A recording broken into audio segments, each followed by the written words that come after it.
Hello and welcome to beautiful Everett Memorial Stadium. Your Merchants looking to extend their winning streak as they take on the Highline Bears. Starting lineup for your Everett Merchants, hitting leadoff shortstop Cole Kramer. He'll be followed by the third baseman Riley Quinton. Right fielder Jackson Swim. Cleaning up is Jordan Justice. Hitting fifth at first base is Brody Ponte. Austin Oland, the designated hitter. Teddy Bishop, the catcher. Jackson Ramstead, the lefty bat in center field. And rounding out the order, hitting ninth, is Jordan Mello. On the mound tonight, making his debut on the mound, is Bryce Lindbergh. A bit of a mismatched day today on the mound for the Merchants as Josh Berry, the pitching coach, looking to save his bullpen arms and keep everyone fresh for the upcoming road trip in Alaska. Reminder, Merchants will be off tomorrow and Saturday, but will play 6 consecutive games Sunday through Friday against the Alaska Gold Panthers of Fairbanks in Alaska. We will broadcast all of those games live here, including the Midnight Sun game. We'll have those first pitch times for you as soon as we can. They are published on our website. Just remember to convert those to Pacific time as they're an hour ahead. I can see the live chat tonight. Hopefully this new streaming system works and we are good to go. Jackson Swim is slated to pitch an inning tonight, so we'll see if we get to him in the order. He's supposed to be the 5th pitcher on the mound tonight if things go according to plan. So fingers crossed we see Jackson Swim on the mound, see if he can turn himself into a bit of a Shohei Ohtani character for the Everett Merchants. Starting lineup for the Highline Bears, leading off is the designated hitter Devin Carter. He'll be followed by center fielder Jake Angelico, Aaron Lampinen, the third baseman, and Garrett Smith will hit cleanup. Hitting fifth is Trey Hunt in right field. Left fielder Jared Larson hits next, followed by the catcher Mitchell Nabeda.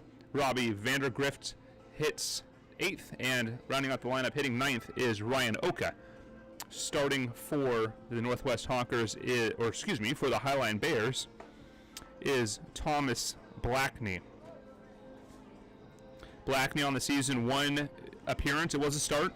He was spectacular. A quality start for Blackney. 7 innings pitched, allowed 5 hits, 1 run. It was earned on 2 walks and 5 strikeouts.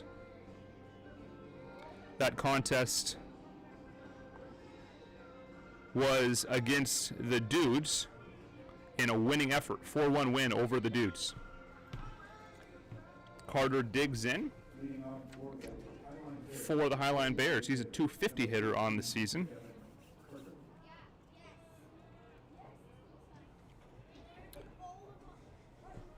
Designated hitter digs in against Bryce Lindbergh, and the first pitch is a fastball up and away, and we are underway here at Everett Memorial Stadium. Beautiful weather, 7:07 first pitch time here tonight, 69 degrees on a beautiful full sun day in Everett. The 1-0 is swung and lifted. Ramstead over in time to make the play for out number 1. Now the center fielder, number 26, Jake Angelico. Jake Angelico up next for the Highline Bears, the lefty center fielder. Angelico hitting .250 on the season in 4 games with a double and 2 walks. Lindbergh comes home and is upstairs and outside for ball 1. Harold Pyatt managing the Everett Merchants tonight, along with Mike McCulloch and Bo Blacken, his assistants, who coach first and third base respectively, and Josh Berry, the pitching coach. Lindbergh, the 1-0 is a called strike.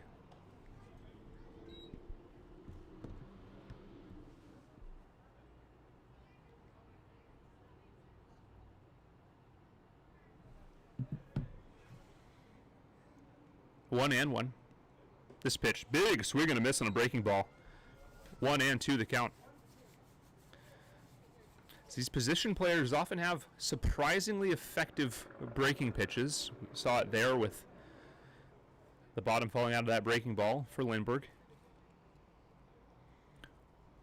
1-2 to Angelico. Here it comes. It's lifted foul. We'll do it again.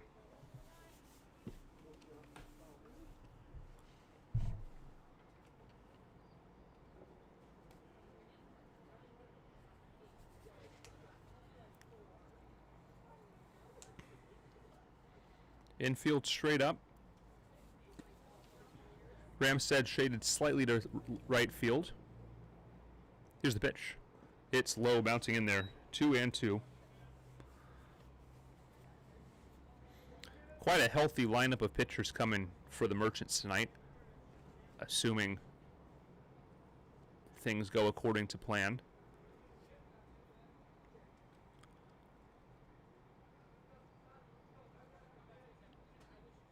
Here's the 2-2. It's a chopper. Mello waits for it at the cut of the grass. He'll throw across, and it is not in time. A base hit. Mello couldn't get it out of his glove in time, and a one-out base runner for the Highline Bears will bring up Aaron Lampinen. They'll bring up the third baseman, number 2, Aaron Lampinen. Lampinen struggling at the plate this season. One base hit in 14 at-bats, 071 on the season. He has reached twice on a walk and was hit by a pitch.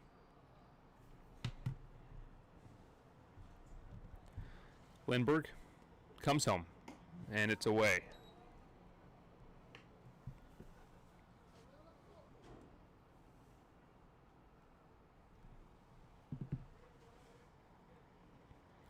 Lindbergh working from the stretch, as he has all game. Garrett Smith on deck for the Bears. This pitch called strike on the outside corner, evening the count.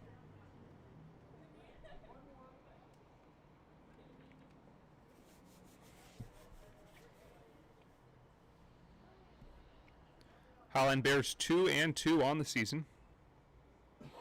This is the first meeting between these clubs. Runner goes. Lindbergh's got him picked off.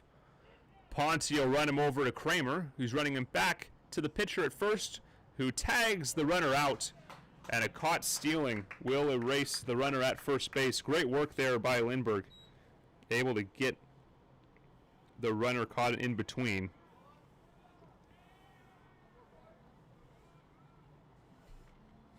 Now 2 away, and a 1-1 count to Aaron Lampinen. Merchants pitchers have been excellent at picking base runners off this season. And their 5-1 record in league play is a testament to how important that is. Infield straight up, Ponte playing slightly in at first. The pitch swung through and missed. 2-2. Breaking pitches, again, have been effective for Lindbergh so far. 12 pitches, 7 for strikes. As Josh Berry's looking to get a look at some of his emergency arms should he need him this season. Good for Lindbergh so far as this pitch lifted, but it's foul, out of play.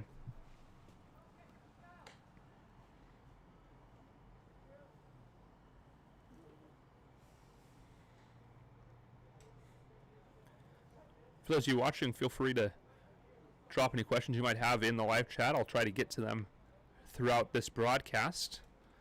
This team is off to a stellar start this season. The 2-2 pitch, this is behind Lampinen. It'll run the count full.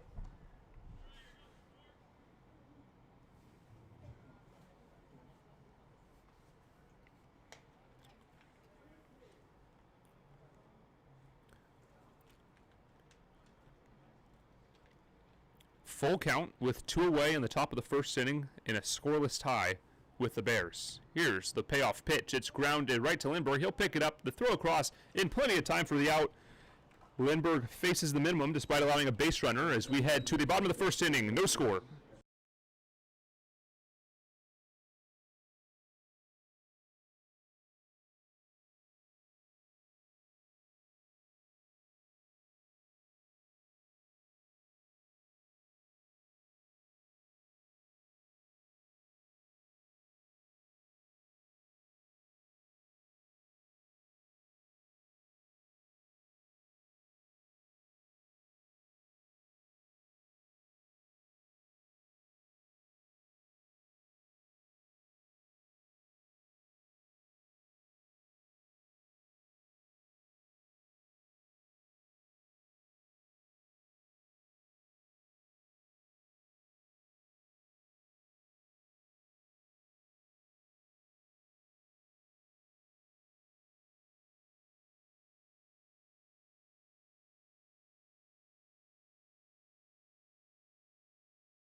Welcome back. Cole Kramer leading off for the Everett Merchants.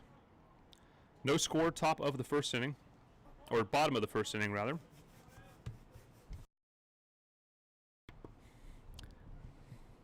Kramer facing Thomas Blackney in the second start of the season. First pitch is a bloop single over the head of the second baseman, Bandegrift, and a dream start for the Merchants and Cole Kramer.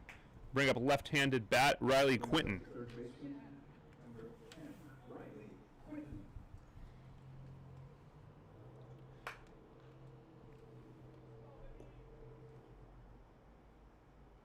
Quinton hitting .308 on the season.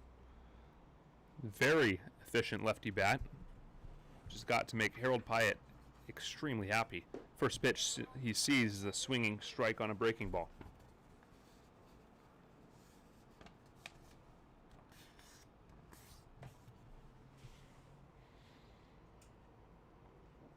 Corners playing slightly in as a back or a pickoff attempt rather. No tag.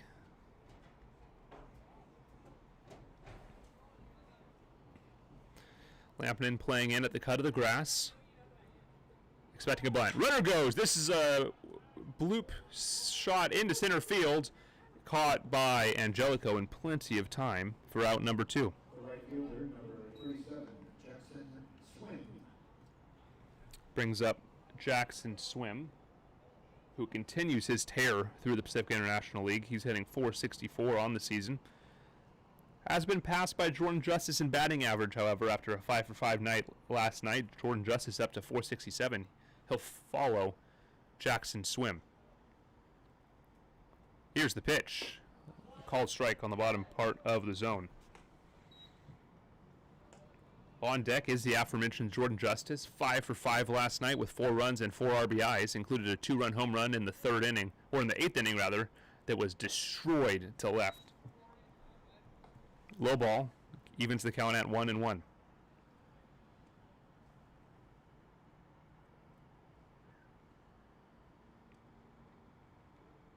Kramer taking a very modest lead at first. And a low ball in the dirt, 2-1 the count. Swim has been efficient in reaching base on walks this season. He has 4, leading the team, along with Jordan Justice. They both have 4. The 2-1 is swung on, hit on a line, down the left field line. That's a fair ball. Kramer charging to third. Bo Blacken's got to give him the go-ahead to try for home. No throw to the plate, cut off by the shortstop Oka. An RBI double to start this ball game for Jackson Swim, and your Merchants lead 1-0.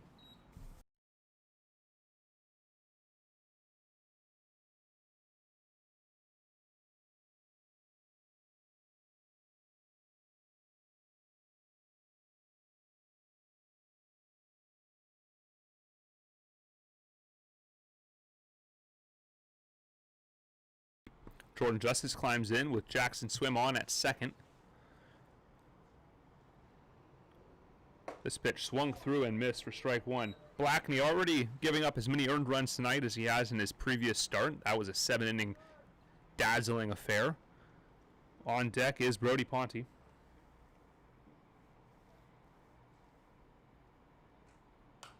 Fouled away. 0-2 the count now on Jordan Justice.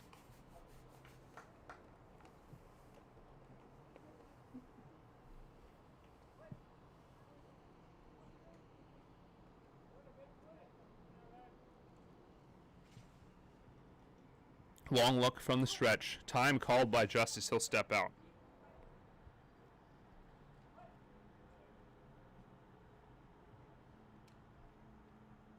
Climbing back in is Justice. And the pitch comes home upstairs for the first ball of the count.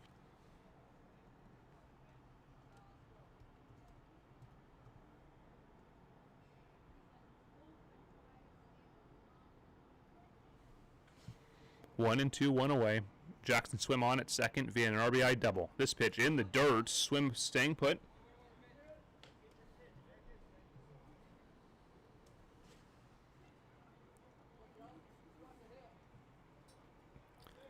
decently stiff breeze out towards right center field. Could help on an opposite field shot. This pitch is a ground chopper foul into the Merchant dugout and out towards the bullpen, and we'll do it again.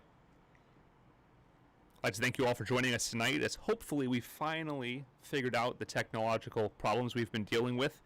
I'm not going to say we have for certain yet, as we're still only in the first inning of this ballgame, but at the moment things appear to be moving smoothly on my end. The 2-2 called a ball on the inside corner. It'll fill the count at 3-2 with one away. I'd like to thank you all for watching tonight. If you have any questions about this team or about anything Everett Merchants baseball, feel free to drop it in the chat, and I will get to them if I know the answer and when I have them a moment. As this pitch down low, ball for a full count walk for Jordan Justice. He worked an 0-2 count into a full count walk, and he gets aboard. What a stretch for Jordan Justice. Brody Ponte climbs in. Ponte's been struggling at the plate this season, but a good chance to get going here. He's a 182 hitter on the season, with a pair of doubles and 4 hits, however. 2 on, 1 away, bottom first. Merchants lead 1-0. Here's the pitch. It's fouled away. Just got a piece of that one behind home plate. Great to see fans here at Everett Memorial Stadium. A good showing. Not quite as many as we had last night, but it's still early. Unofficial estimates had us around 100 fans last night. Very happy to see everyone coming out and watching this baseball team. As this ball lifted out to right field, Hunt with the ball. Jackson Swim thought about tagging up, but thought better of it, and out number 2 is a fly out to right for Brody Ponte. It'll bring up the designated hitter, Austin Oland. The designated hitter, number 35, Austin Oland. Oland's taken a little bit of time to get going here this season, hitting 182. Or excuse me, 188 on the season. He'll be the DH tonight, followed by one of his fellow catchers, Teddy Bishop, who's on deck should he be needed. First pitch to Oland is down low. Your Merchants will be flying to Alaska on Saturday night, taking off around 10:40 p.m., landing in Alaska around 2 a.m. and getting going that night. 6 games in 6 days in Fairbanks for your Merchants, as this pitch missing inside. 2-0 the count. Reminder, all of those games will be live right here on the Everett Merchants YouTube channel. Big start for the Merchants. So far, threatening for even more. This pitch is called strike. Lindbergh, or rather, Blackney, getting himself back into this count.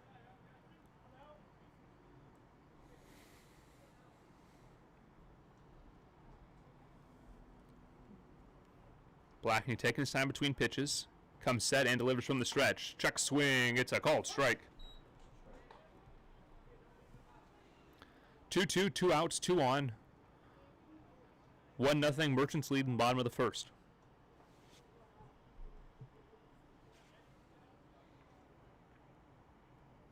Long hold. The 2-2 is swung on. Foul tipped into the glove of the catcher for strike 3, but the Merchants pick up a run on 2 base hits and leave 2 on. We head to the top of the second inning. Merchants lead 1-0.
Welcome back. Cleanup man Garrett Smith, the first baseman, leading off here in the top of the second inning. Lindbergh stays on the mound.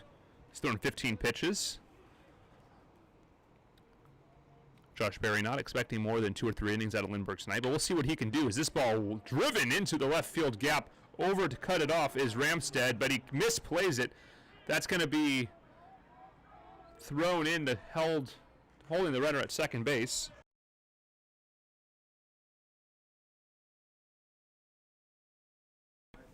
Going to call that a single and an error. Right fielder, number 33, Trey Hunt.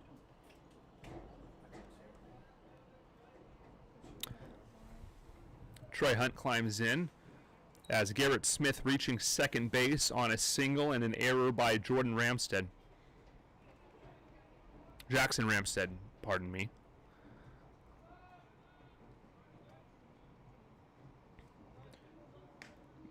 Lindbergh in his real first trouble spot of the afternoon. Deal a first pitch ball to Trey Hunt. Hunt would be followed by Jaron Larson. Trey Hunt not appearing on the Highline Bears point streak roster, so as far as I know, this is his Highline Bears debut. If there's any Highline fans, please feel free to correct me in the comments.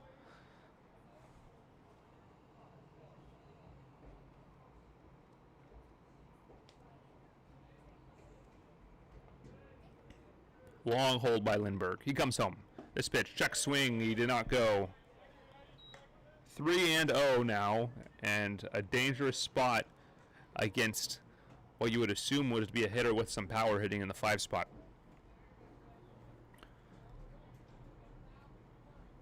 No action in the pen for the Merchants.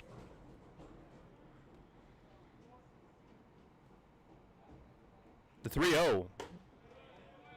Upstairs missing. Thought that might have caught a piece of the plate, but it did not.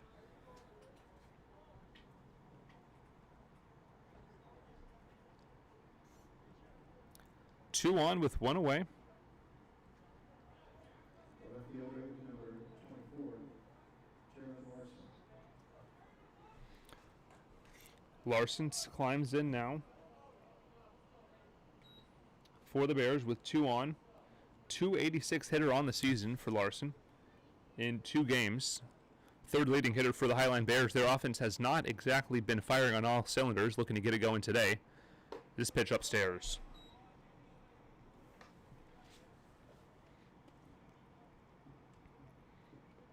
Barry sending the guy over to the bullpen to start getting warmed up. We will let you know who that is when we see his number. But 1-1 the count now to Jared Larson. Larson steps out.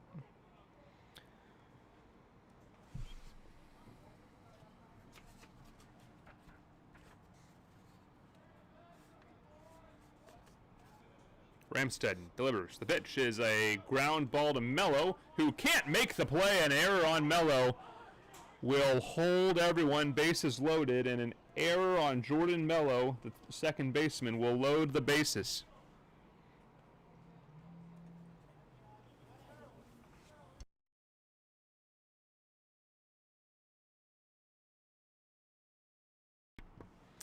Bases loaded on an error by Jordan Mello. It'll bring up Mitchell Nabeda.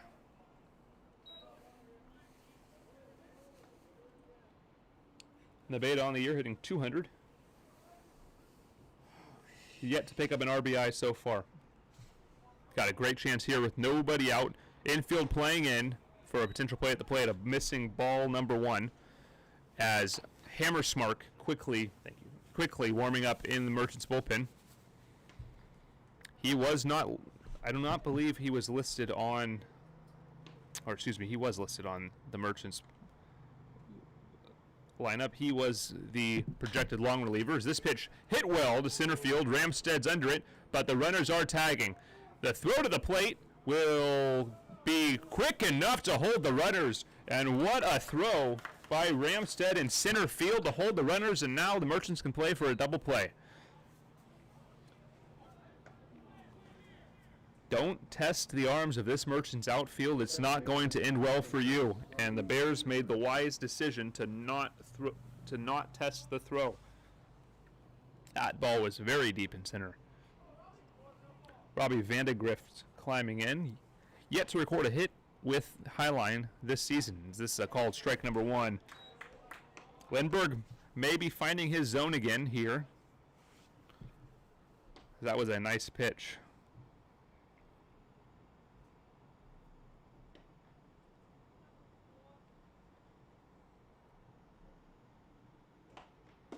Swinging strike number 2. And Lindbergh with the chance for a big out number 2, it would get rid of the sacrifice fly.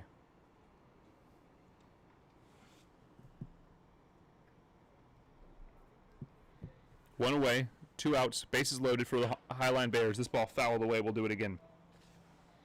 Big spot here for Lindbergh. Let's see how he handles it. Yet to allow a run. He has given up 2 hits and a walk. An error hurt his cause. The error in center field ended up being a non-issue as the next runner was walked. It would have moved him into second base anyways. Lindbergh delivers. The 0-2 is blocked nicely there by Teddy Bishop, and a great block to prevent a possible run on that wild pitch.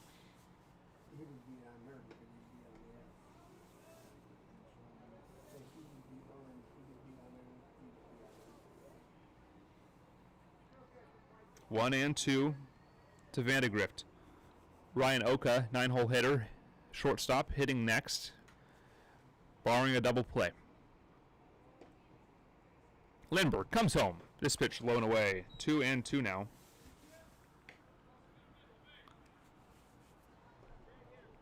Your Merchants will lead off with 7, 8, and 9. Teddy Bishop, Jackson Ramstead, and Jordan Mello. Hammer Smart still getting warm. He'll likely pitch the 3rd. The 2-2 is lifted well. Justice going back to get it. And the runner tags coming home and scoring easily on the play. I believe that is Trey Hunt. Or excuse me, that is Garrett Smith scoring on the sacrifice fly to left field. And this game is tied with Ryan Oka coming to the plate, but with 2 away, a good chance to limit the damage.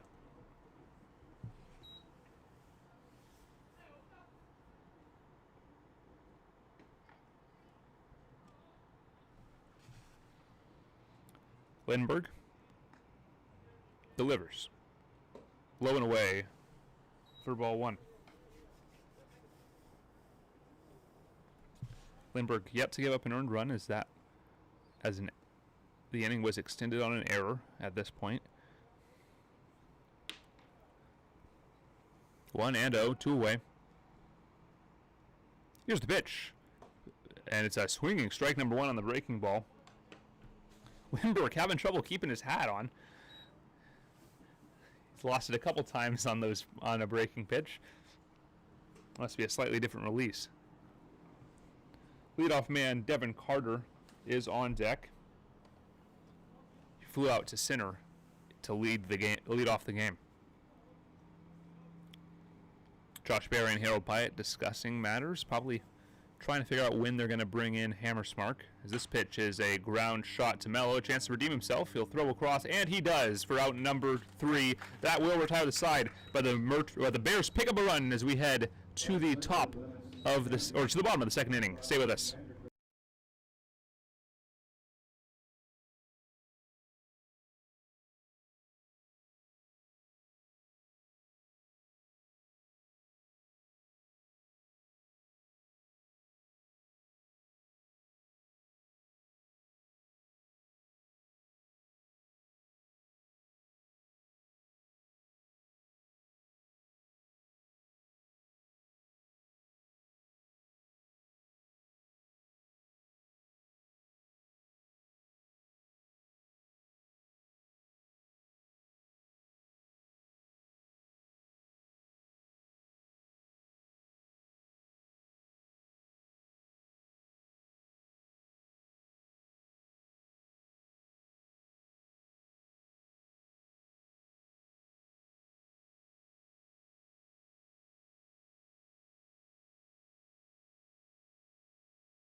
Welcome back. Bottom of the second inning. Teddy Bishop will lead off for the Merchants. He'll be followed by center fielder Jackson Ramstead and second baseman Jordan Mello. First pitch by Blackney is a called strike on the outside corner, just catching a piece of the black as we're underway in the bottom of the second. Thank you for the correction. Blakeney is the pitcher as this ground ball right to the shortstop. Oka across the diamond in time for out number one.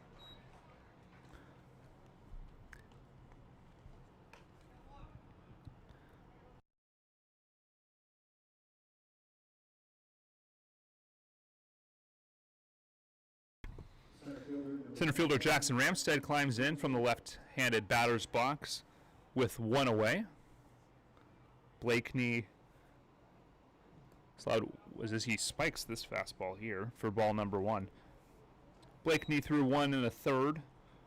He's allowed one run. It was earned on 2 hits, a walk, and a strikeout. He's thrown 24 pitches.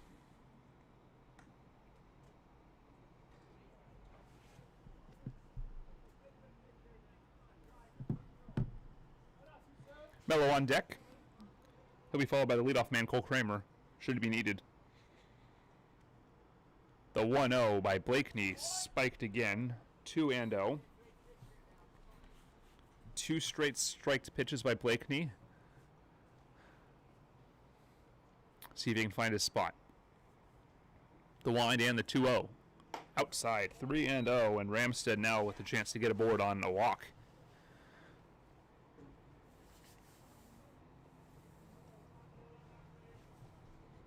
The 3-0 is called strike number one.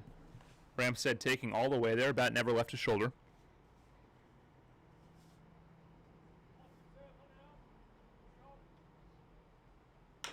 It's a ground chopper over Blakeney. Charging is Vandegrift. The throw over is in time, just in time for the out.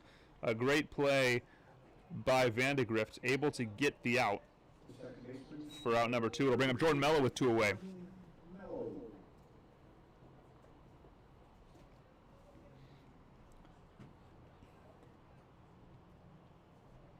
Mello struggling to get going here this season. In 7 games, he's hitting 167, but a good chance to get going here before the Alaska trip as this ball's taken high for ball one.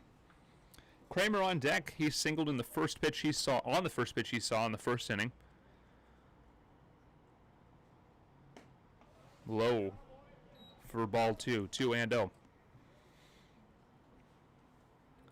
For those of you joining us late, we'd like to thank you for watching this broadcast of Everett Merchants Baseball.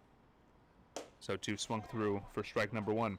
If you have any questions or any more pronunciation corrections, please feel free to drop them in the live chat, as I do have access to that during the broadcast. 2-1 with 2 away. Coming home is a ball low, just missing at the knees. 3-1.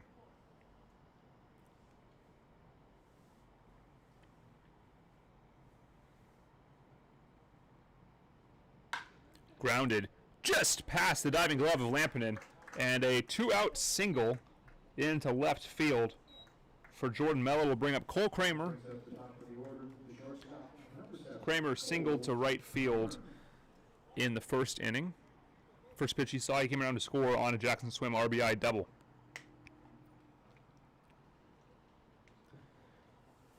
Blakeney allowing his first base runner of the inning with 2 away.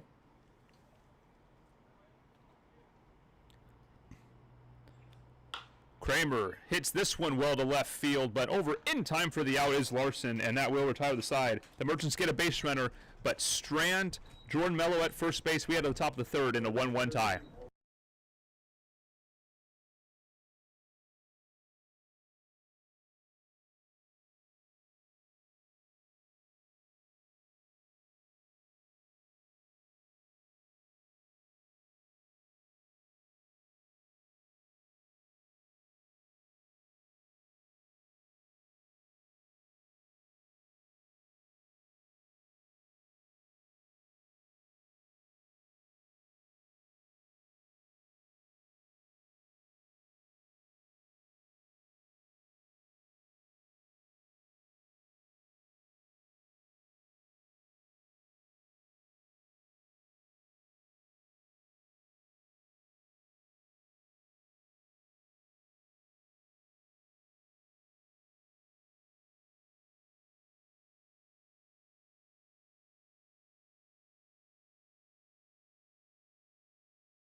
Welcome back. Devin Carter will climb in. He's the leadoff hitter for the Northwest, or for the Highline Bears. Let's pitch upstairs for ball one. Carter flew out to center in his first at bat. Shade starting to descend across the infield as we lose sunlight here in Everett. Hammersmark still warming up in the mound, or in the bullpen, called strike number one at the knees. But Lindbergh stays on the mound. He's given up 1 run through 2+ innings on 2 base hits and a walk. He's thrown 35 pitches, 19 for strikes. This pitch lined over the head of Raleigh Quinn. It'll be a leadoff single. He's thinking too. The throw in by Justice, and it is up the line, or pulling Mello off the bag. That's going to be a double to lead off the inning for Devin Carter. Hammersmark warming up in the pen. He's probably pretty close to ready to go, so Harold can make the move whenever he wants.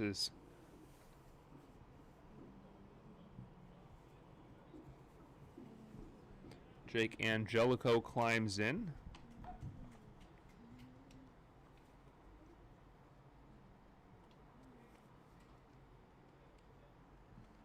From the stretch, Lindbergh comes home. Upstairs for ball one. 37 pitches, 20 strikes for Lindbergh. And all in all, a very solid debut on the mound.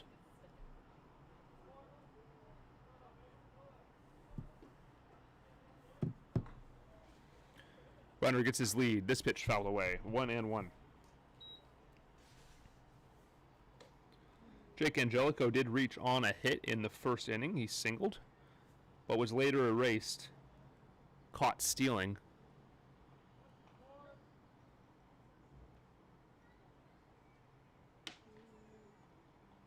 Hammersmark continues to get warm in the pen. No action in the Bears pen. Ground ball off the foot of Lindbergh into center field. They're going to send the runner home. Devin Carter will get in. The throw is not in time. That's going to be a single advancing on the throw. And the Highline Bears retake the lead 2-1.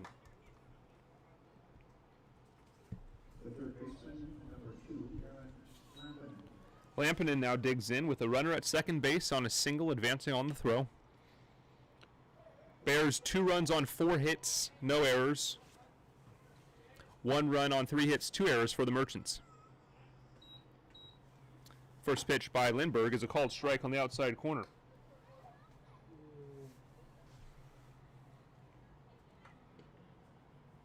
Thank you all once again for joining us for this broadcast of Everett Merchants Baseball, as we hope that we finally shook all the gremlins out and we can get a clean broadcast to you all live as the action happens. This is a called ball number 1 will even the counts, as a bunt was shown there by Lampinen. Lampinen 0 for 1 tonight, as he's really struggling to get going. Batting average under 100 on the year. Bunt shown. He gets it down the third base line. A great bunt. Quinn picks it up. No throw. We'll have to eat it. Back pick not in time. And a single will put runners on the corners with nobody out. the first baseman, number Josh Berry heading out to the bullpen, and Harold, looking back at Harold, a move is likely imminent here as Garrett Smith, he singled and scored in the second inning.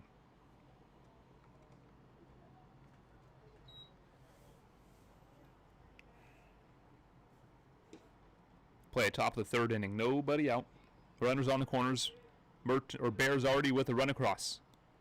Here's the pitch. Low or high breaking ball for ball 1.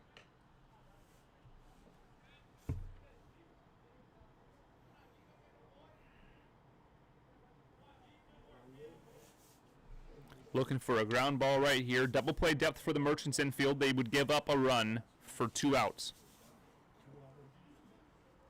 Here's the pitch. Runner gets a pretty modest secondary lead. and a foul ball will even the count at 1-1. I did some research on this team. They average a lot of runs. Wind continuing to blow out towards right center field. On deck is right fielder Trey Hunt. Reached on a walk in the second inning. Lindbergh delivers. This pitch fouled away. 1-2 the count.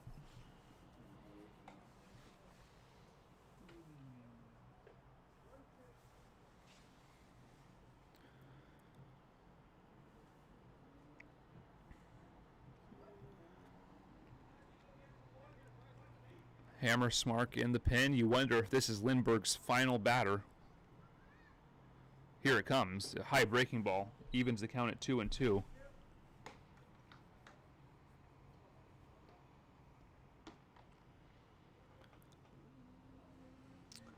Bryce Lindbergh would love a strikeout here. It would be his first of the season with the Everett Merchants, and it would put the double play firmly back in effect as this ball missing, filling the count at 3-2.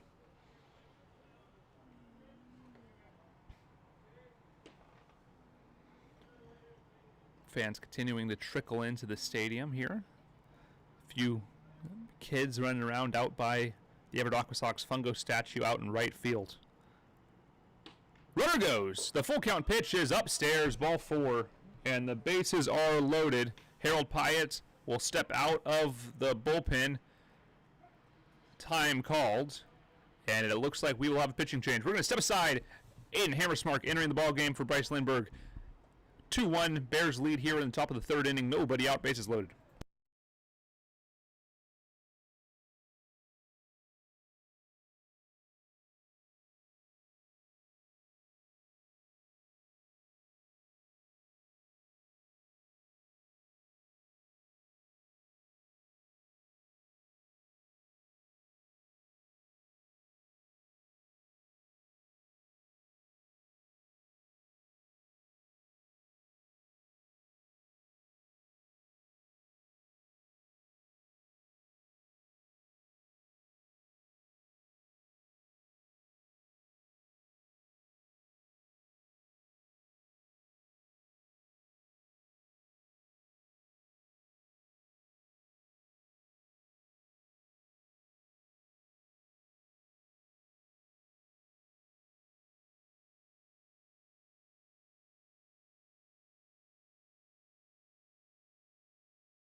Welcome back.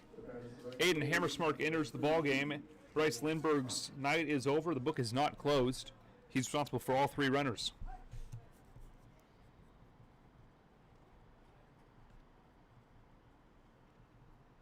Hammersmark comes home. This ball driven well. Justice charging. They're going to challenge the arm and instead think better of it. Good, smart play there as this Merchant outfield has shown their arm out today. A great defensive outfield gets even better when you factor in those plus arms out there. And now with 1 out, the Merchants can play for a double play ball. and Jaron Larson climbs in. He's 0 for 1, but he did reach on an error by Mello.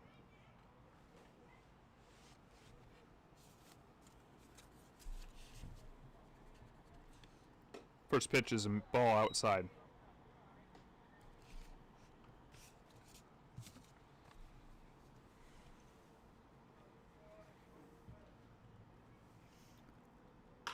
This pitch is lined into right field.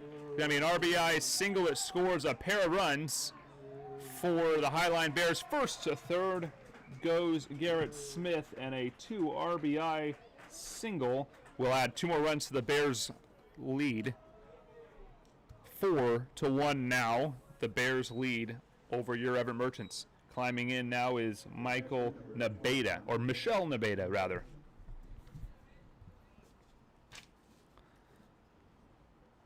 Amir Seplobda warming up for the Merchants. He's the other pitcher only, or the only other PL currently slated to pitch tonight. We'll see how that goes as this game progresses. First pitch to Nabeda missing, low and inside. 1 away with runners on the corners. 4-1 Bears lead the Merchants. Runner goes. This pitch is lined into left field. Jordan Justice floating over. He'll make the play. And they're going to try to double the runner off at first base. And they're going to do it, but the run will score. Score the runner and double up at first base. The run will score 5-1 on a sacrifice fly. Doubled off at first base, but will score the runner on the sacrifice. 5-1 as we head to the bottom of the third.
Welcome back. Riley Quinton climbs in for the Everett Merchants as they trail their largest deficit of the season currently, the 4-run deficit they face right now. This is a little bloop shot in trouble, but great play by Larson in left field, making the play on the run for out number 1. It'll bring up Jackson Swim.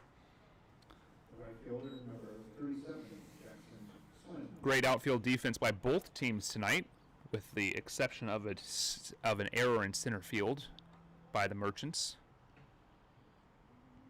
Swim up to bat now, 1 for 1 rather, an RBI double. I'll take a first pitch called strike. Wide zone tonight by the home plate umpire, but it's been fairly consistent. Soup continues to warm up in the bullpen.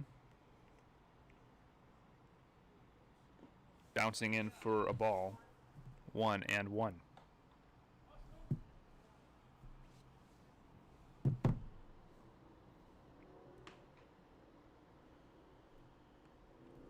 The wind, and the 1-1 pitch is a ground shot past the glove of Lampinen. Jackson Swim thinking 2 all the way. A little bobble in the bullpen, but he's going to hold up there. A double down the left field line, his second double of the evening. Now the left fielder, number 6, Jordan Justice. Jackson Swim 2 for 2 with 2 doubles down that left field line. I'll bring up Jordan Justice, who reached on a walk and was stranded in the first inning. 2 other games in progress tonight. Northwest Honkers are hosting Seattle Select, a U18 team. No score update currently available in that game, but the Humboldt Crabs are currently leading the Seattle Studs. Is this ball missing low? Humboldt Crabs lead the Seattle Cheney Studs 6-2 in the bottom of the 3rd inning. So the Humboldt Crabs looking to take one from the Studs in their 3-game set.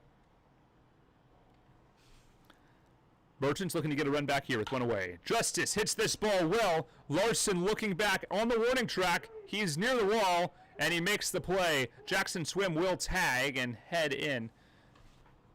So a sacrifice moves the runner across, or moves the runner over.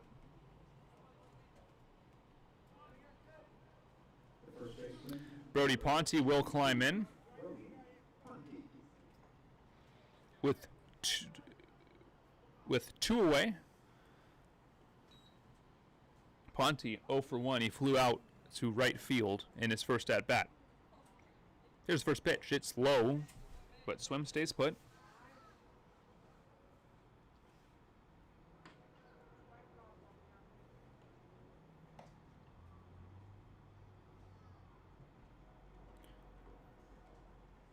One 1-0, 2 away. Bottom of the 3rd inning. Blakeney delivers. Fouled away. 1-1 the count.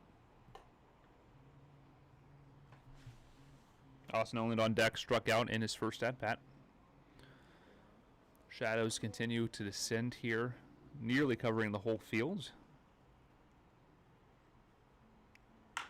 Ground ball, just foul. A well-hit ball by Ponte. Would have scored the runner, but just a little bit foul. Soup continuing to warm up in the bullpen. No action for Highline as Blakeney comes home. This one's a little blooper, but it's going to be right to Angelico in center field for out number 3.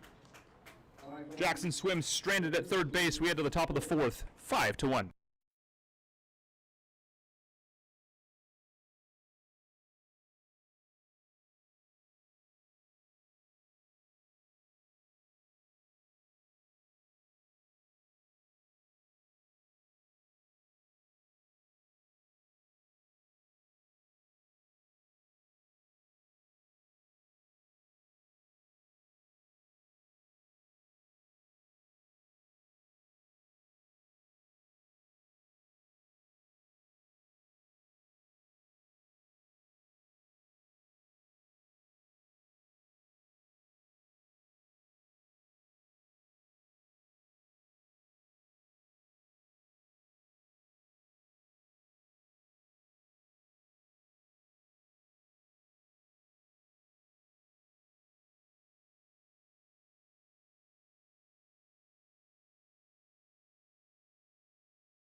Pitching change for the Everett Merchants. Amir Seplobda on the mound.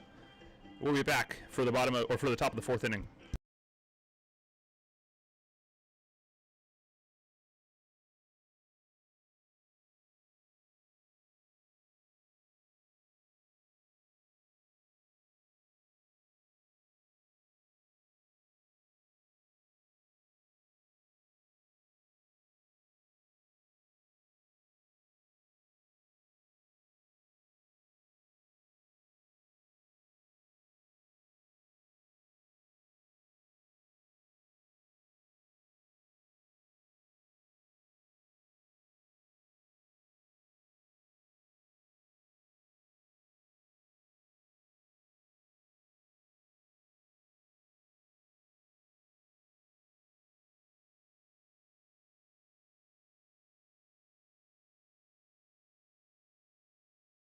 Welcome back, Amir Seplobda on the bump for your Everett Merchants.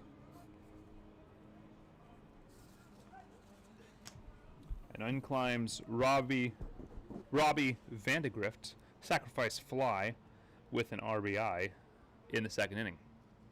First pitch missing outside for ball one. Amir's the third pitcher for the Merchants already in this game. This ball well hit right to Kramer for out number one. Shortstop, number 9, Ryan Oka. Ryan Oka, 9-hole hitter, will climb in for the Highline Bears with one away. Oka 0 for 1 with a ground out to the second baseman. On deck is leadoff man Devin Carter, 1 for 2 with the base knock. This pitch swung through and missed for strike one.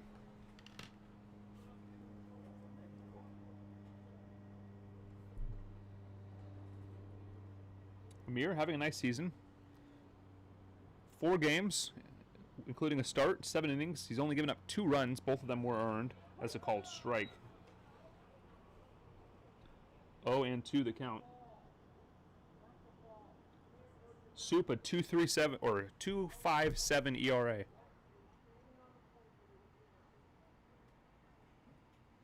Little discussion there between home plate umpire.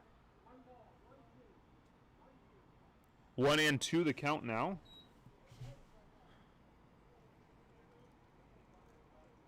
Not entirely sure what happened there, as I was looking down at my scorebook while that discussion happened. Is this ball fouled away?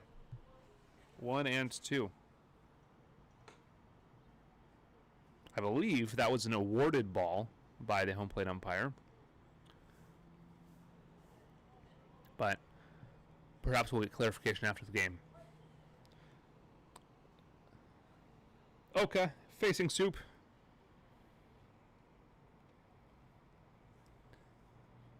Amir working from the stretch, as he always does. This pitch is a ground ball over Soup's glove, but right to Mello. Sets his feet, throws over in time for the out. Yes, sir, says the first base umpire. Out number 2, and it'll bring up Devin Carter with the bases clean. He doubled and scored in the second inning. The DH, number 14, Devin Carter. Excuse me, Devin Carter doubled and scored in the third inning. We play in the top of the fourth, 5-1 Highline. Jake Angelico on deck. He's 2 for 2 with a double, or with an RBI. Big night for him.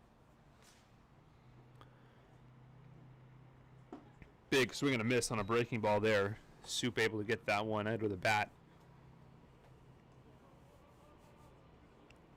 Thomas Blakeney likely will come back out, as we've seen no action in the Highline bullpen. The 0-1 is swung through and missed, high heat for strike number 2.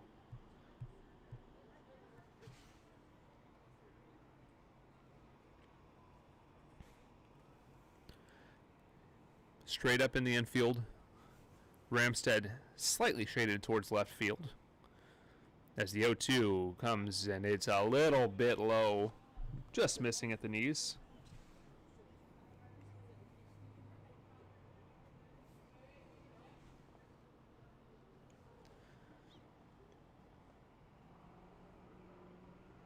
Amir gets the sign he likes. Working with Teddy Bishop. Here it comes. Fouled back into the netting. We'll do it again. Here Merchants will send 6, 7, and 8 to the plate. Austin Olin, Teddy Bishop, and Jackson Ramstead.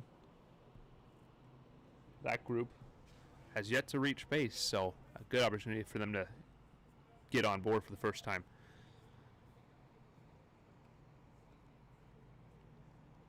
One, 2. Just a bit low and away. Evening the count at 2-2.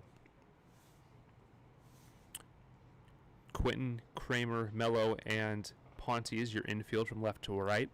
Justice, Ramstead, and Swim, your outfield. Bishop behind the plate. Amir comes home. This ball fouled away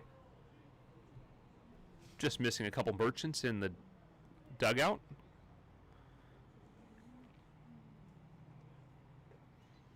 As Carter takes a bit of a stroll before climbing back in. 7th pitch of the at-bat upcoming.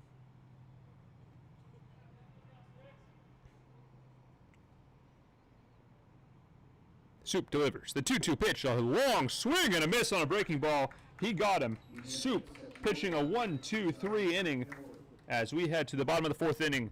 Merchants with some work to do. 5-1 Bears.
Welcome back. Austin Owens climbing in against Thomas Blakeney. The unofficial word we're getting here from the playing umpire is Soup was called on a stall. That was why that ball was awarded. Oland 0 for 1 tonight with a swing strikeout as Blakeney misses high with his first pitch. Here's the second. It's a called strike, just catching a little bit of the black. Oland asking if that's the extent of the strike zone. Seems to like the answer he gets. Working quickly is Blakeney. This is a swing and a miss for strike 2, a breaking ball.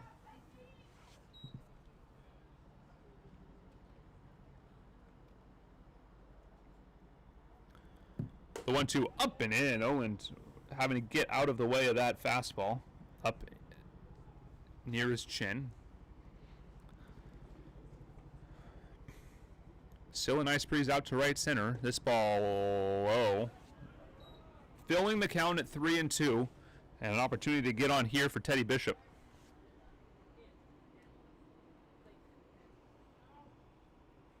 Blakeney, the full count pitch is fouled away. We'll do it again.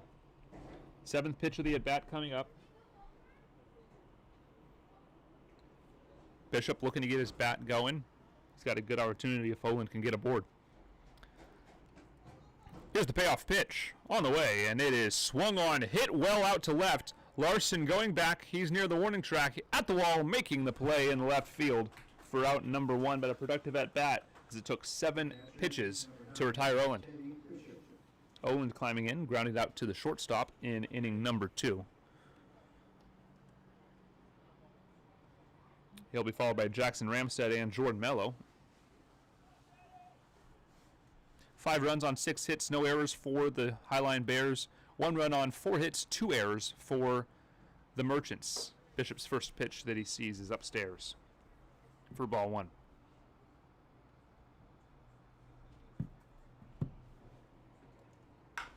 This pitch grounded to Lampinen. Lampinen, the throw over is just in time. A good pick for out number 2. Bishop goes quickly and it'll bring up Ramstead with 2 away. The center fielder, number 27, Jackson Ramstead.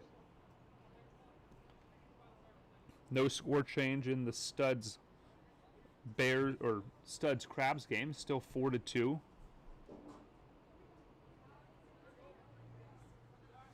Now in the bottom of the fourth inning. Ramstead with nobody on, looking to get aboard with 2 away. This pitch missing outside. Good start for Ramstead. Mello 1 for 1 waiting on deck. He's hoping to get aboard. Low for ball 2, 2-0. Sepulveda pitching only 14 pitches in inning number 4. However, he did pitch last night. We'll see how long they let him go today. 3-0 now. So the Merchants have a chance here to get a base runner and make something happen here in the bottom of the 4th.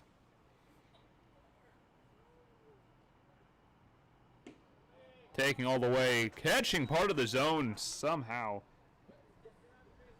Looked inside to me, but 3-1 the count. Here she comes. That one well outside. 5-pitch walk issued to Jackson Ramstead. Will bring up Jordan Mello. Singled to left field in the second inning. Was stranded. Kramer on deck. He'll be followed by Quentin Jackson Swim and Jordan Justice, should they be needed. But there's 2 away, so first things first, Jordan Mello playing second base today. Decent lead for Ramstead, but he'll scurry back on a ball in the dirt.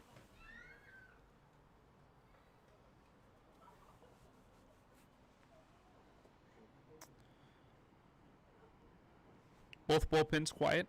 You expect Amir to come back out on the mound for inning number 5. This ball, whoa, gets away. It's going to be a passed ball to advance the runner. That ball in and out of the glove of catcher Mitchell Nabeta, pardon.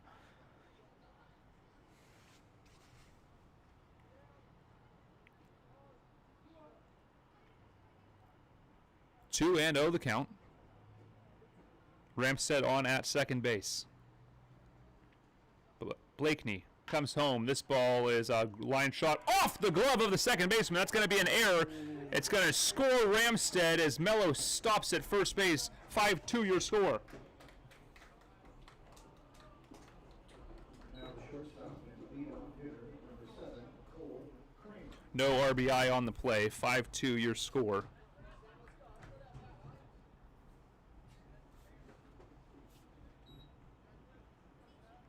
Mello gets his lead as Kramer digs in. Kramer 1 for 2 tonight. This ball lifted, foul. He scored the first run of this ball game on a single. He came around to score on Jackson Swim's RBI double down the left field line.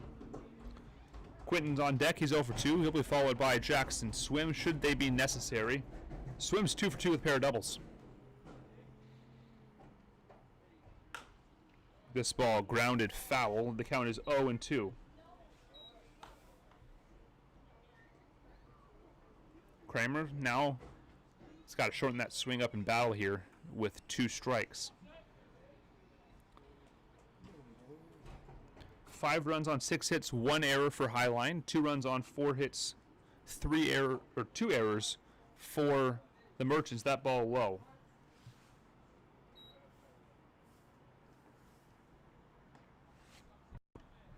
You have 1 too many errors for the Merchants.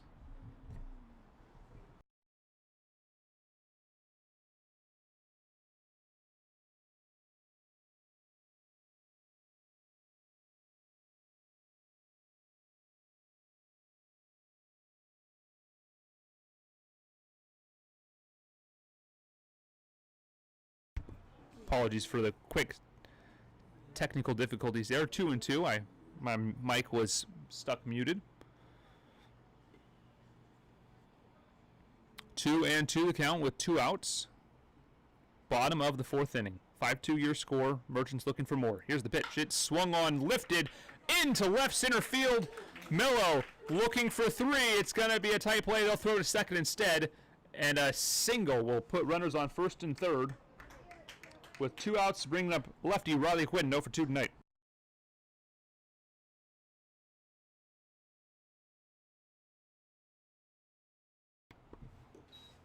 Riley Quinton digs in. He's 0 for 2 tonight.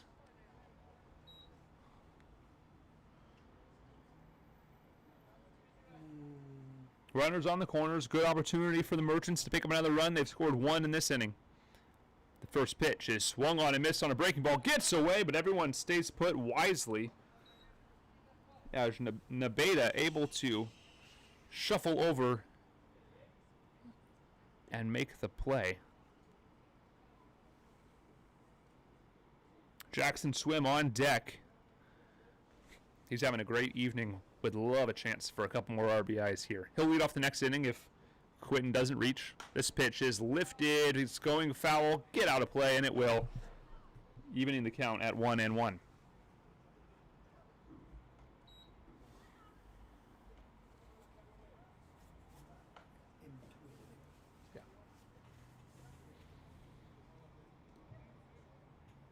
Pair of flyouts on the afternoon for Quinton. That shadow is fully covering the ballpark now.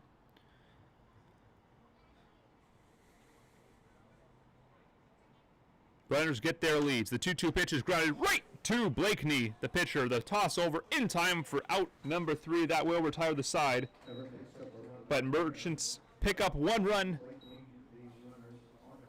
on 1 base hit and leave 2 men aboard. We head to the top of the 5th inning. 5-2 your Merchants trail the Highline Bears.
Welcome back. Amir Seplobda still on the mound for the Everett Merchants. He'll face 2-hole hitter Jake Angelico, 2 for 2, with an RBI and a run scored. Thank you. 5 runs on 6 hits, 1 error for the Highline Bears. 2 runs on 5 hits, 2 errors for the Merchants. It's called strike number 1.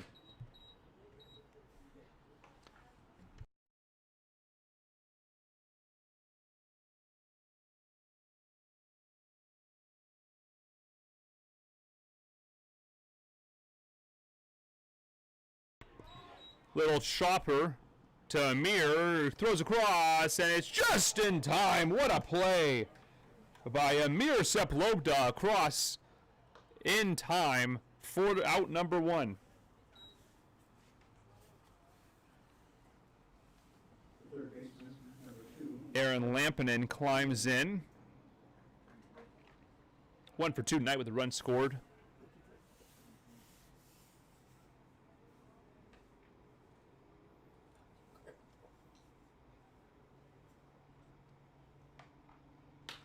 This pitch lined right to Kramer.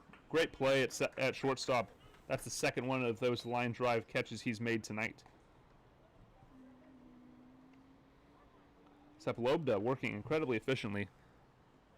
17 pitches, 13 strikes, yet to allow a base runner.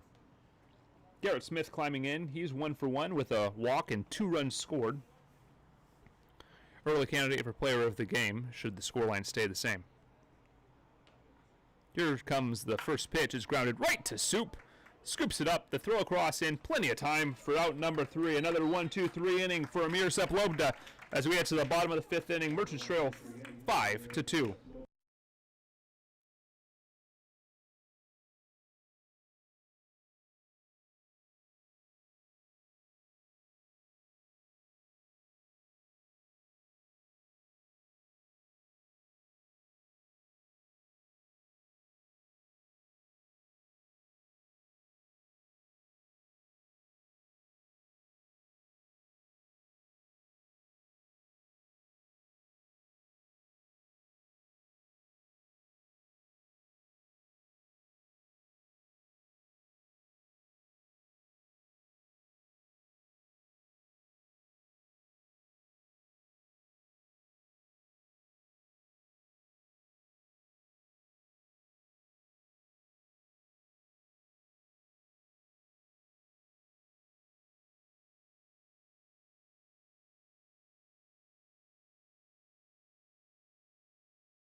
Welcome back. Jackson Swim will lead off the inning. 2 for 2 with a pair of doubles and an RBI. He'll face Thomas Blakeney for the 3rd time this evening. Here's the pitch. It's called strike.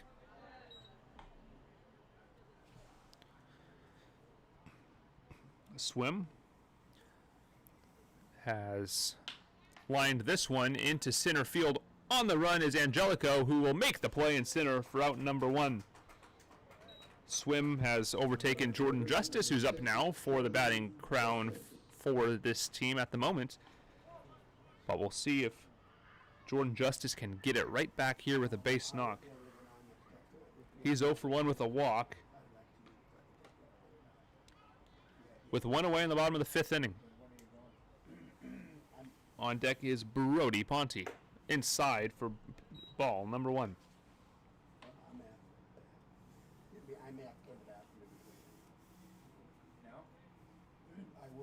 Grounded foul.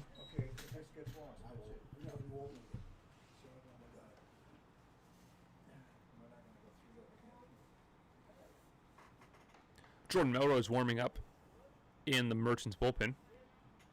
The 1-1. Swung through and missed on a breaking ball by Blakeney.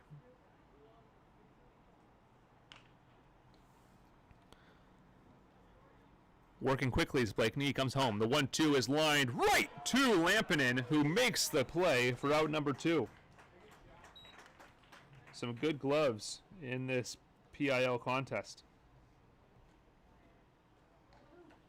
Brody Ponte climbs in. Pair of flyouts for Brody.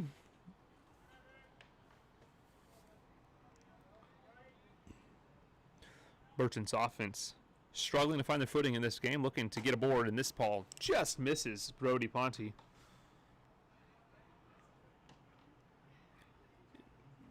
Infield playing back, with the exception of Smith at first. The 1-0 is a high fly ball. Charging is Hunt, who makes the play for out number 3. Merchants go in order.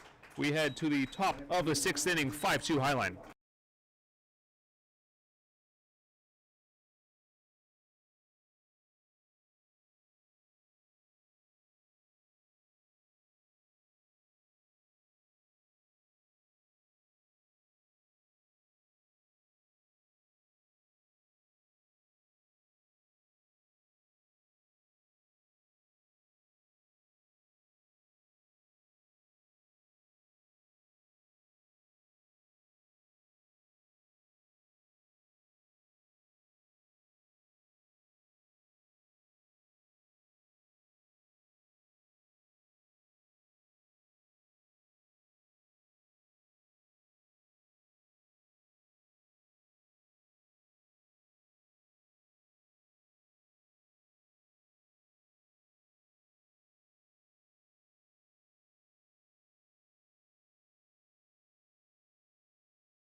Welcome back. Shane Melrose now on the bump for the Merchants. Made his Merchants debut last night, or rather on Monday. In 1 2/3 innings, he gave up 3 runs, 2 earned, or he gave up 2 runs rather, 1 earned. 1 was a runner placed by the tiebreaker rule on second base, so that is not charged to his ERA. 5.40 ERA on the year. His first pitch is a lazy fastball missing outside. Miroslav Lobda's night is done. 2 innings of scoreless relief. Struck out 1, allowed no base runners. 18 pitches, 14 strikes. A great night for Soup. Swing and a miss on a breaking ball.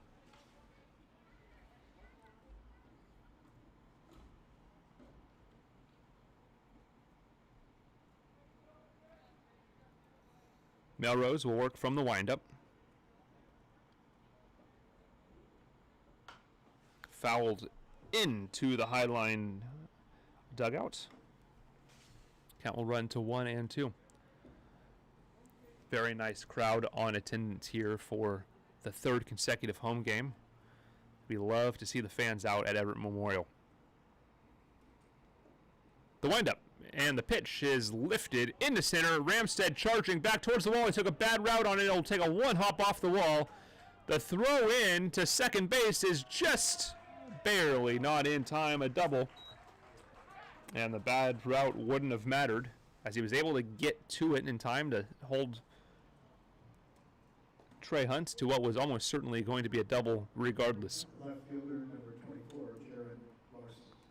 Jaron Larson climbs in. He's 1 for 2 tonight, but also reached on an error. Picked up 2 RBIs and was erased in a double play.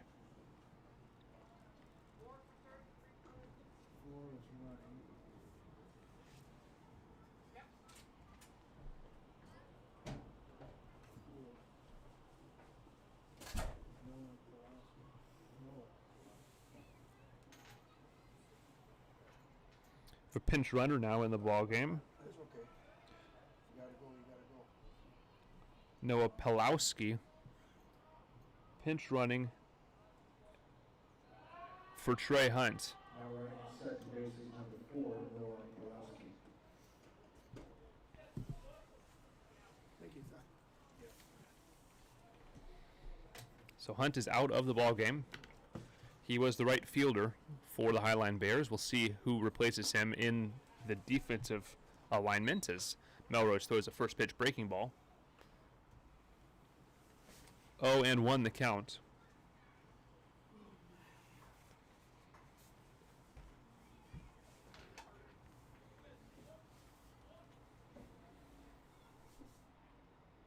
Melrose from the stretch.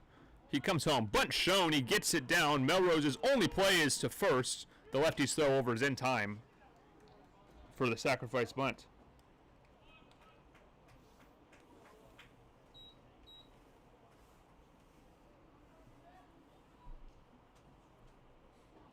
Bring up Mitchell Nebeda. The catcher number 21, Mitch Baveda. Mitch is 0 for 2 tonight with an RBI sacrifice fly.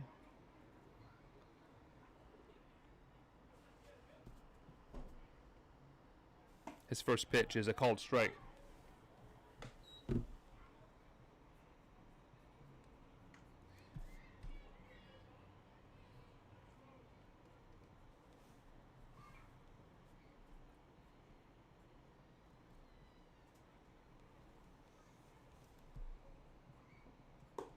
This pitch missing as well, or this pitch missing, evening the count at 1-1. We will have a slight scoring correction to make in the book after tonight's contest. Mitchell Nebeda should be 0 for 1 tonight with a sacrifice fly. Instead, he is listed as 0 for 2. The 1-1 is grounded up the left side into left field. An RBI single will plate another run. Your Merchants trail by a score of 6-2 now. And in climbs Robbie Vandegrift. Second baseman, number 6, Robbie Vandergrift. bullpen quiet for the Merchants. Melrose, 9 pitches, 7 strikes. But he's given up a pair of base runners in this pitch, missing inside.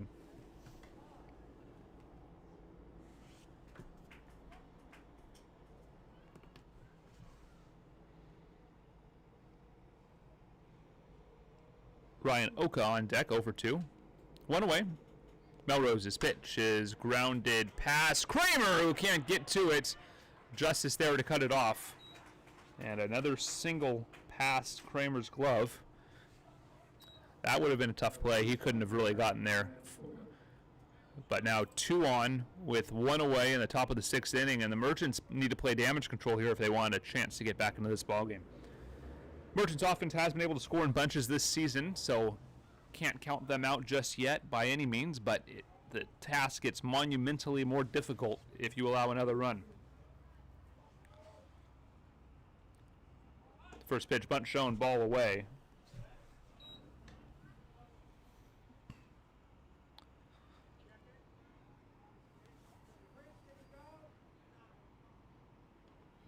Harold asking for an appeal. He didn't go.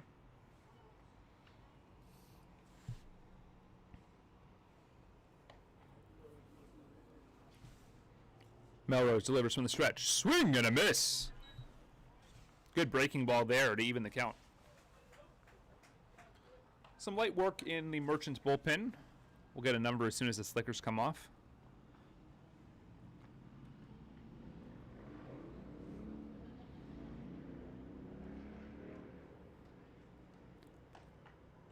One and one.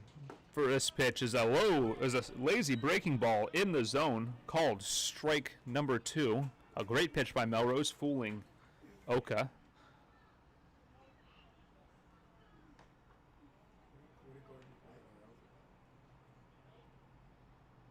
Big spot for Melrose. See if he can work his way out. This pitch swung on and missed for strike 3. And that will retire Ryan Oka. Looked for a moment like that ball might have dropped and there would have been a throw down, but it did not. Bishop was able to hold on. Devin Carter climbs in. He's 1 for 3. He doubled and scored in the 3rd.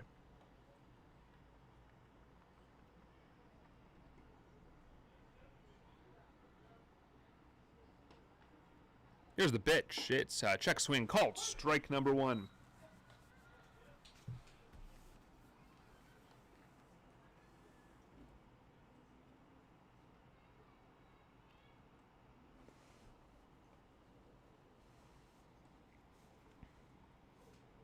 Big spot for Melrose. He comes home. It's a check swing dribbler. This could be trouble. Melrose gets to it in time. The throw over in time for out number 3.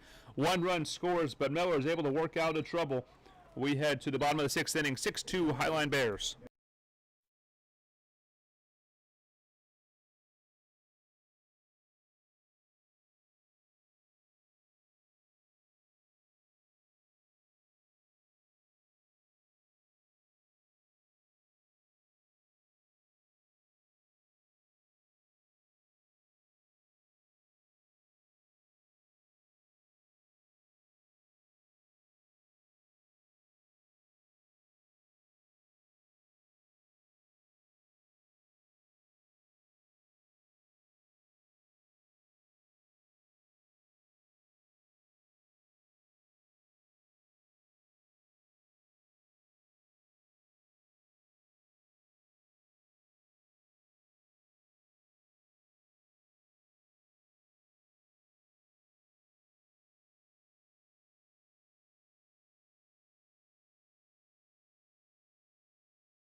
Welcome back. Oland digs in for the Merchants. As his first pitch is popped up over to the first baseman Smith, who makes the play for out number 1. Noah Pulowski staying in the ball game in right field.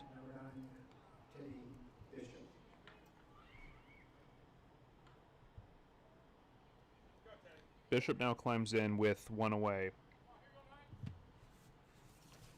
Looking to get aboard for the first time tonight.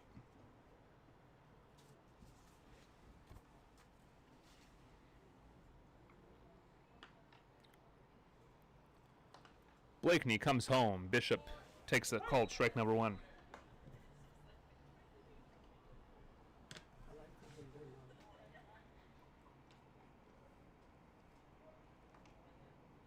Here's the 0-1 pitch from the windup. A check swing. No, sir, he did not. Down low. Lefty Jackson Ramstead on deck.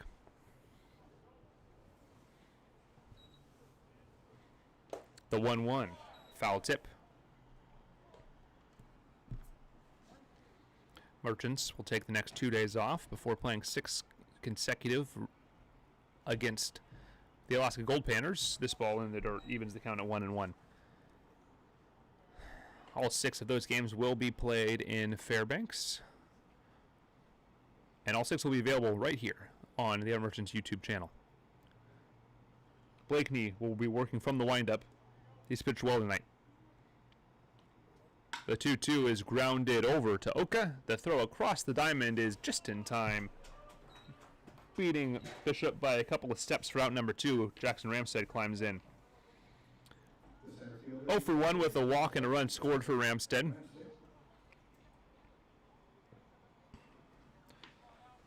Looking to get aboard and keep this inning alive.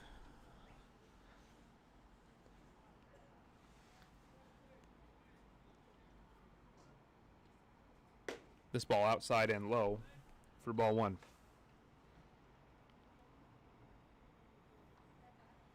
Mello on deck, 1 for 2.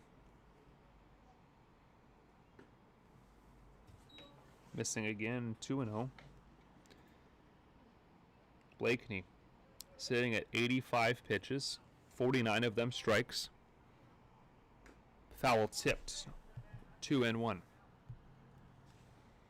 Some light action going on in both bullpens.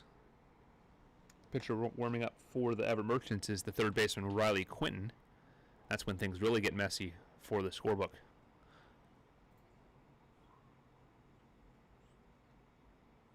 This pitch low. 3-1 the count.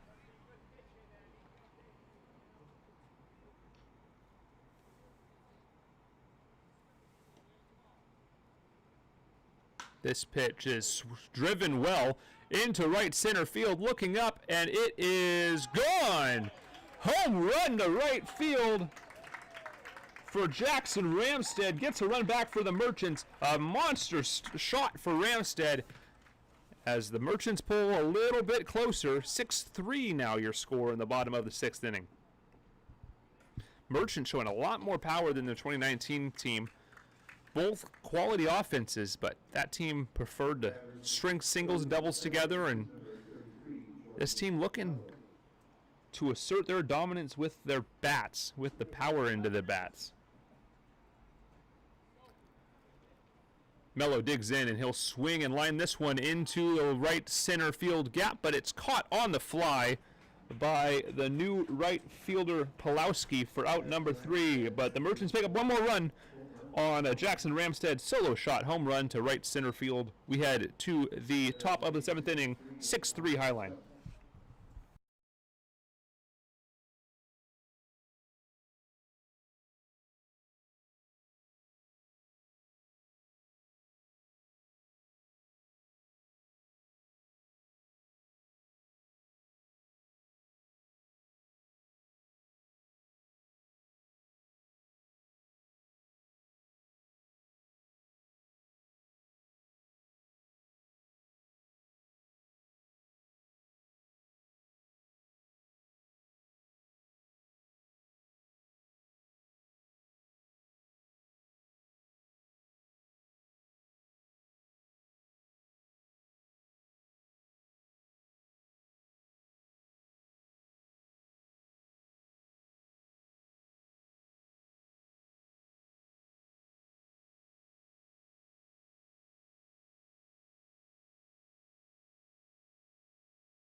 Welcome back. A number of changes for the Merchants. Third baseman Riley Quinton will now pitch for the Merchants. Replacing him at third base is Max Nealon, and behind the dish is Cam Keller, defensive replacement for Teddy Bishop. In climbs Jake Angelico in the top of the 7th inning, called strike number 1. The number 2 batter, the center fielder, number 26, Jake Angelico.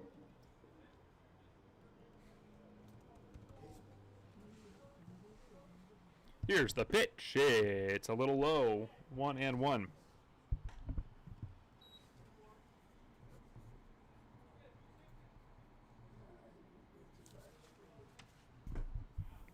Called strike. Looked to be a pretty similar spot to that other pitch. 2-1 now. Big spot for the Merchants. Can't really afford to give up any more runs here. This pitch lifted sky high. Keller taking his mask off, but Nealon coming in to make... Oh, he drops! E5. Unforced error as Nealon slips and drops the fly ball. The third baseman, number 2, Aaron Lampinen. So an error for the Merchants on that dropped pop-up.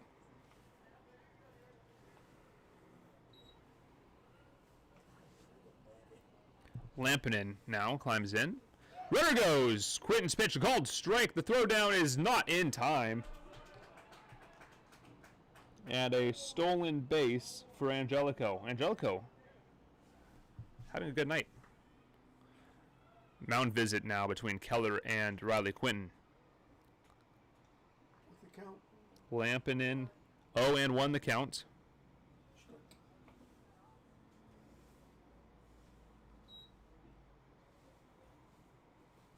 Interference on the ball.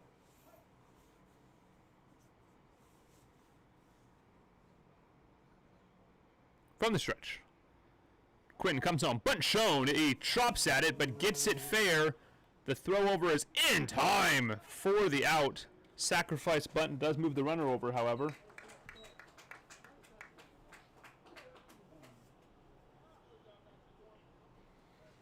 So runner on third base brings up Garrett Smith. 1 for 2 with a pair of runs scored and a walk. 23, Garrett Smith.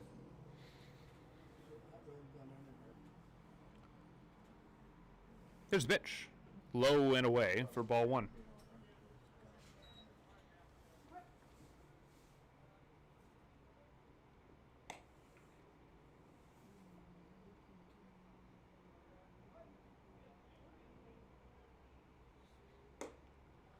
Away, maybe a little high as well for ball 2. 2-0. Quinton not having the easiest of starts to his outings as he delivers. This pitch is a call strike. Good breaking ball. Gets a piece of the plate. 2-1. Pinch runner and right fielder Pulowski up next for the Highline Bears.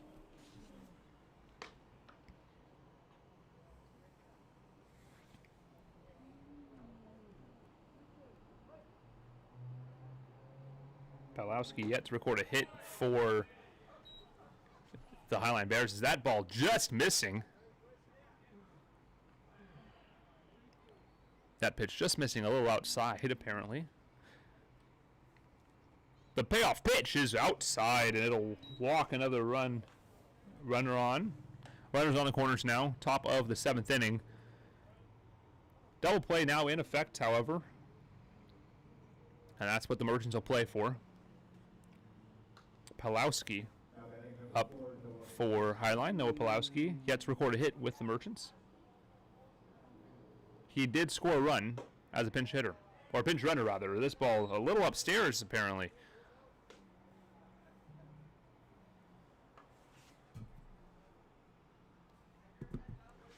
One away. Quinton in a big spot here. Some late work going on in the Merchants pen, but nothing that can be ready anytime soon. As the 1-0 swung through and missed, strike number 1. Time called. Harold Pye will come out and might be making a move here, but we will see. We'll take a quick break. And yeah, we will be making a move. So we'll see Cole Kramer on the mound and a number of defensive moves to follow. Stay with us.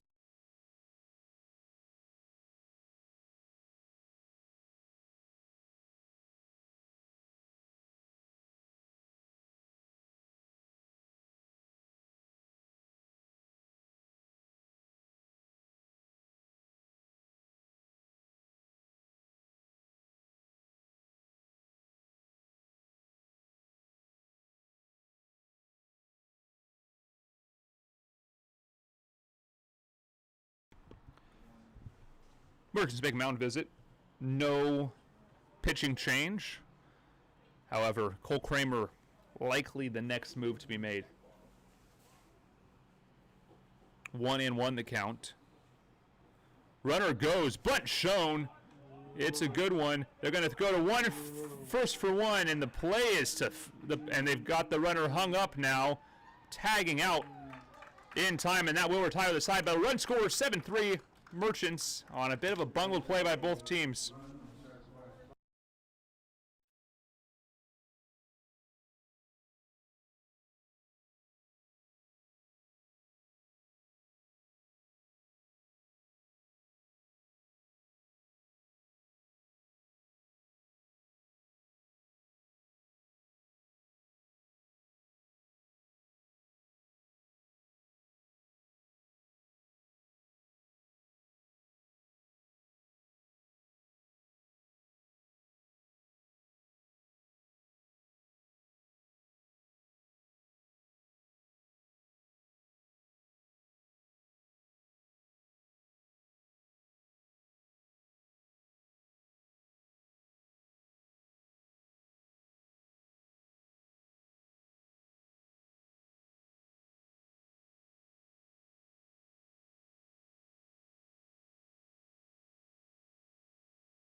Welcome back. New pitcher for Highline, 51, Philip Rose, or Rowe rather.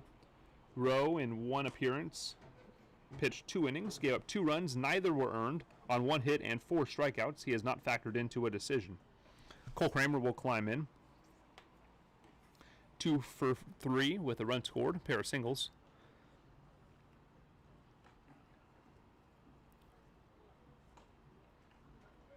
Cole Kramer will be followed by Riley Quinton, who is now the pitcher, and Jackson Swim. Designated hitter is burned for the Merchants.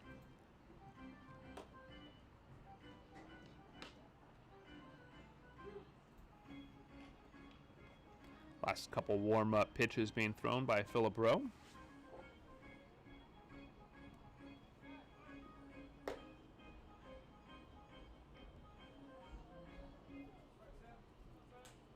Humboldt now leads Seattle 9-2 in that non-league game. Kramer looking to stay hot in this game.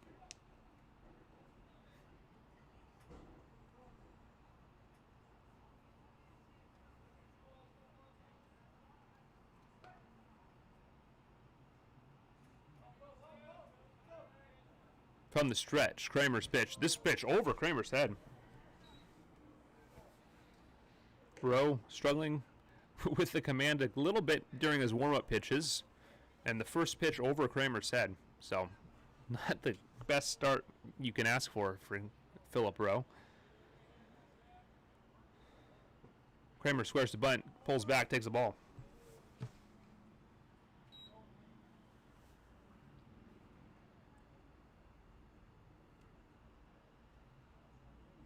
Squaring a bunt again, 2-0, pulls away, 3-0.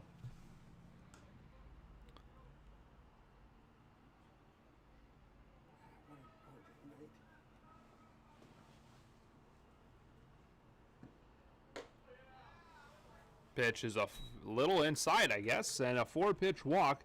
Kramer will certainly take the borderline call and a mound visit quickly by the Highline Bears. Riley Quinton 0 for 3. He's now on the mound. He started the game at third base. And the moves are going to keep coming for the Merchants. But first things first, they got to get a couple runs across. Mound visit over. That's the first of the evening for the Highline Bears. On deck is Jackson Swim, 2 for 3 tonight with an RBI on a pair of doubles down the left field line. Bunt shown by Quinton. He'll pull back, take a ball. Big lead for Kramer. Got to be careful. Thank you all for watching this presentation of Everett Merchants Baseball. So we play in the bottom of the 7th. Called strike on the outside corner. Rowe throws his first strike of the outing.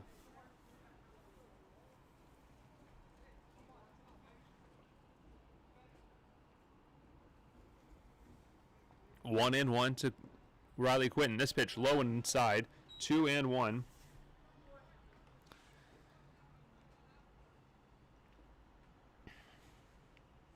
This is an opportunity you can't pass up if you're the Merchants. Leadoff man aboard. 2, 3, 4 hitters coming up.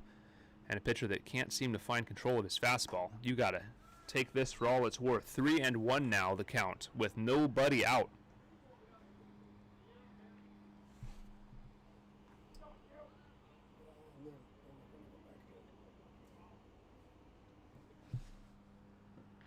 The 3-1 fouled down the left field line, out of play.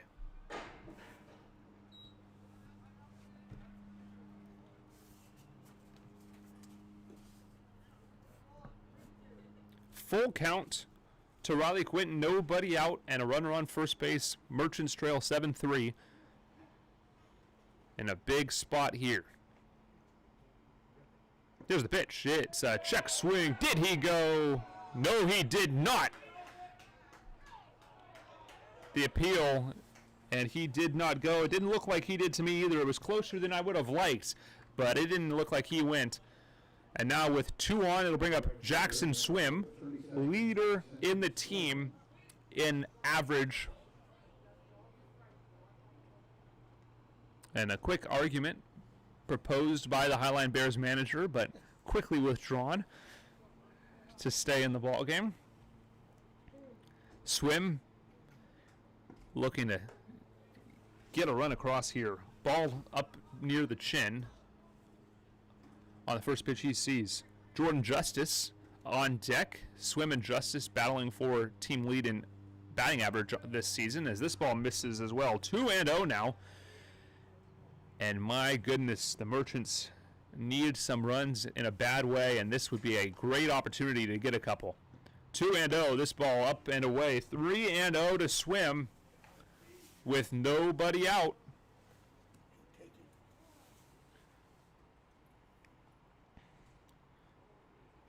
Harrow told the team at the beginning of the year they'd be taking all the way on 3-0, and here's the 3-0 pitch, and it's a called strike somehow, finding this part of the zone near the knees. Looked awful low from my angle. From the stretch, the 3-1 pitch is swung on, lifted sky high. It's caught on the fly by the third baseman, a mighty big out number 1 for the Highline Bears, and Jackson Swim is not going to be happy with that one. He thought he had a walk, and instead, a gift of an out.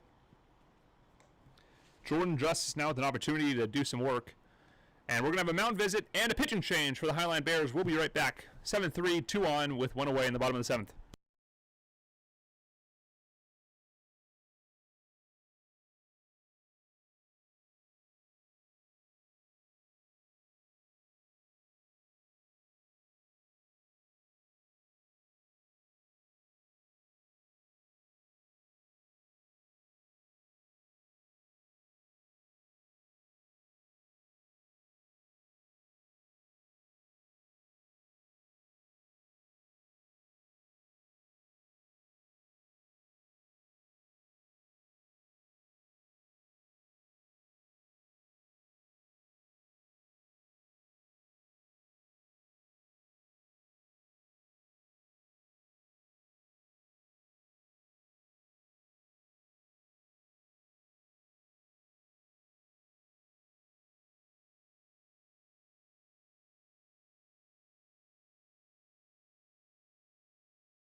Welcome back.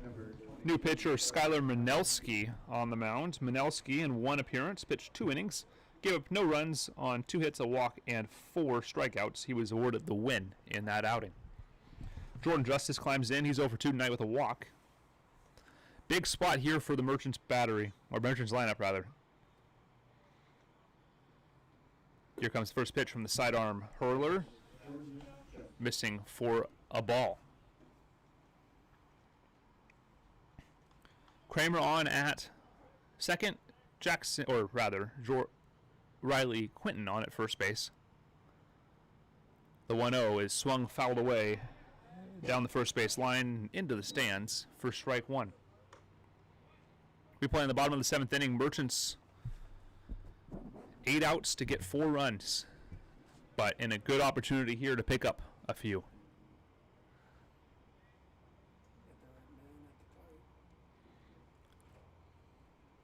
Outside missing for ball 2. Couldn't quite get the strike call. Nebeda trying to frame that pitch outside.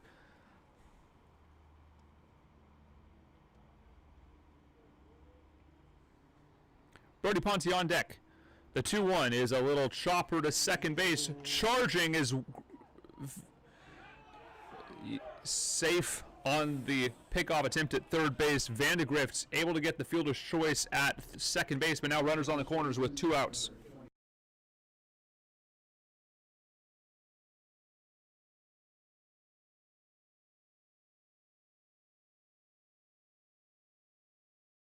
Brody Ponte up with 2 away and runners on the corners.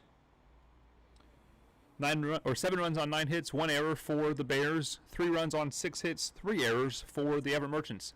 This pitch is another chopper right to Vandegrift. The throw over in time for out number 3. That'll retire the side. We head to the top of the 8th inning. Merchants strand a pair. 7-3 Highline.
Welcome back. Riley Quinton will stay on the mound for Everett. Gave up 1 run in the top of the 7th inning. Jaron Larson climbs up. We play in the top of the 8th inning as a swinging strike number 1 starts things off.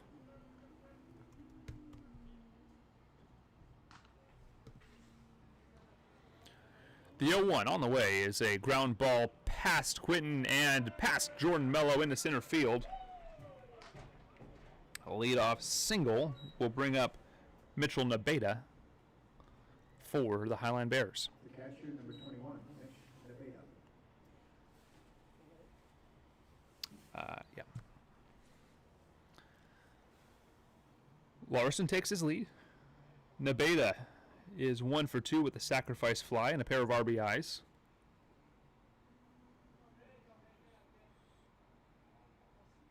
Quinton's pitch is lifted. Jackson swim over in plenty of time, camped under it, and makes the play for out number 1. Larson back to first in plenty of time to avoid the double play, and Robbie Vandegrift will climb up 1 for 2 with a single, an RBI, and a sacrifice.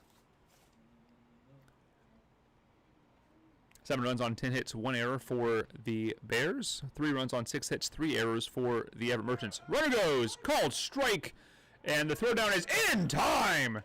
He got him. Great throw by Merchants catcher Cam Keller. As he is caught stealing.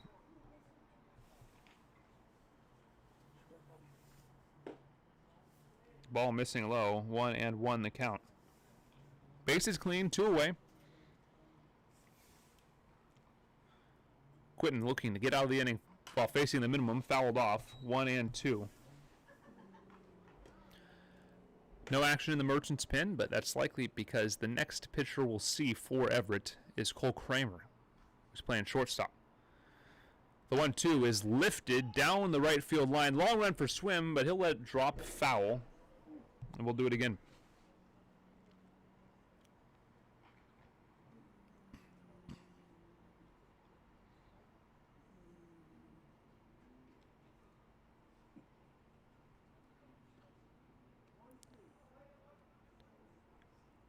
Here's the pitch. 1-2. Swing and a miss for strike 3. A caught stealing helps Riley Quinton face the minimum. We head to the bottom of the 8th inning. Merchants looking for a few runs.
Welcome back. Max Nealon, the new third baseman, digs in for the Merchants.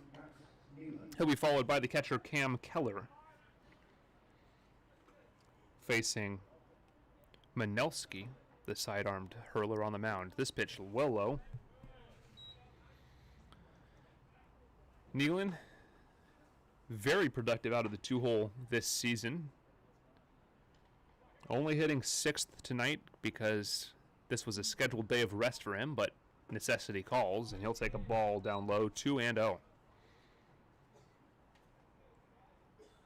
Merchants trail by a score of 7-3 in the bottom of the 8th inning. A huge spot if they want to stay in this ballgame. Called strike on the outside corner. On deck is Cam Keller, the new catcher. That'll be followed by Ramstead and Morrow, or Mello rather, should they be needed. The 2-1 called strike evens the count.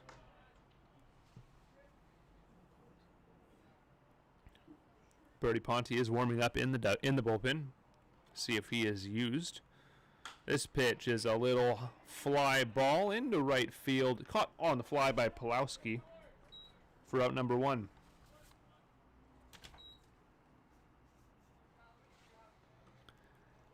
Cam Keller climbs the board. Catcher number 18, Cam Keller. Keller on the season, 250 hitter. He's 1 for 4 in 2 games played. Limited work at the plate for Keller.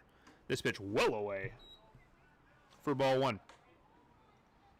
Jackson Ramstead on deck. He's 1 for 2 with a home run. Merchants offense uncharacteristically not putting up the runs that it normally will. Called strike on a check swing. Checking where it is in the zone. Keller likes the answer he gets and will dig in to see a 1-1 pitch.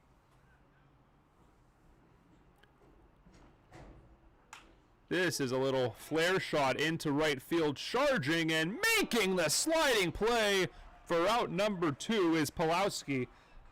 A fantastic right field defensive play. With 2 outs, will bring up Jackson Ramstead, the center fielder. I'd like to thank you all once again for tuning into this presentation of Everett Merchants Baseball. I'd like to thank you for your understanding of our technical difficulties in the first week plus of the young season. We hope that this is the end of our problems, and we are smooth sailing the rest of the way. We play in the bottom of the 8th inning as Ramstead rather takes a called strike on the outside corner.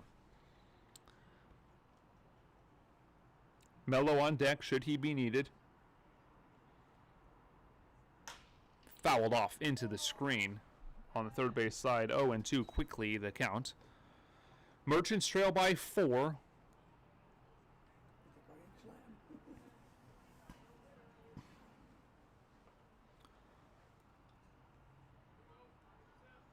Long hold. And the delivery is a chopper to Vandegrift, who boots it. The throw over is in time for the out.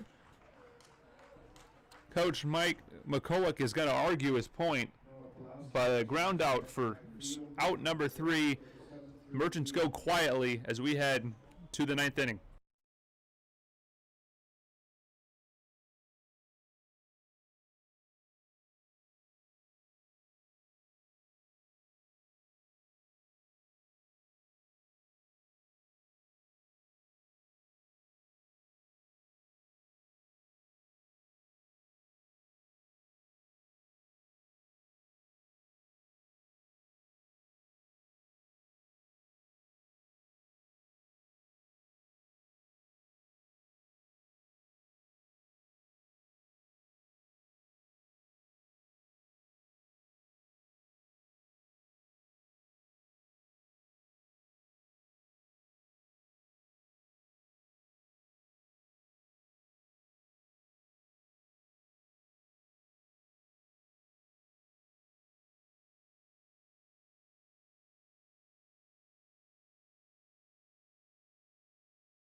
Brody Ponte now on the mound for Everett Merchants, and third base coach Bo Blacken playing first. We'll be back for the top of the 9th inning.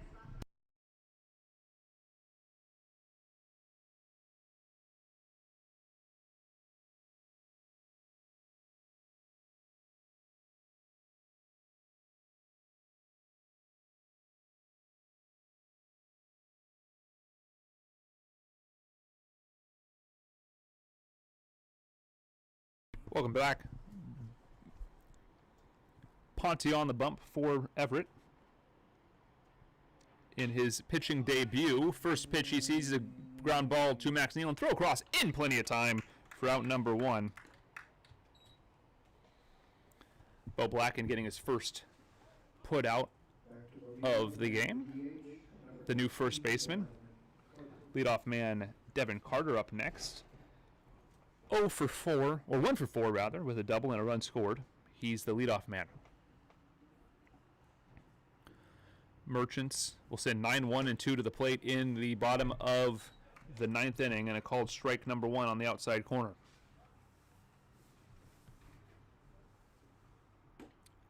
Ball outside. Similar spot, looks like to me.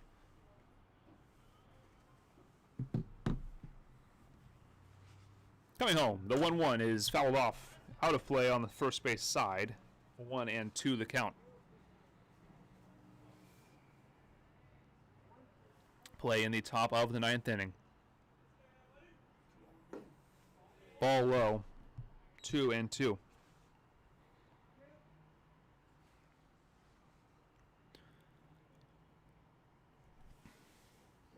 Two and two, one away. Ball outside fills the count at 3-2. Game moving along pretty quickly, just past the 2-hour mark. Full count pitch is swung through and missed. Brody Ponte able to get the strikeout, his first of the season, and with 2 away, Jake Angelico will step up. The center fielder, number 26, Jake Angelico. Angelico, 2 for 4 tonight. He also reached on an error, scored a pair of runs, and was caught stealing. This pitch, low and inside for ball 1.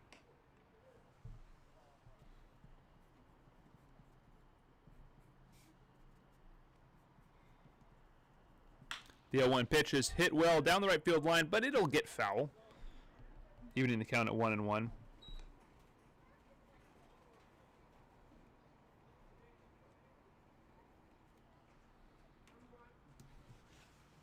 One and one. Ponte looking to face the minimum. This pitch is grounded sharply to Bo Blacken. What a play! And he'll take it himself. A defensive gem for Bo Blacken will retire the side in order. We head to the bottom of the 9th inning. Last ups for your Merchants. They need 4 to tie, 5 to walk it off.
Welcome back. Jordan Mello climbing in.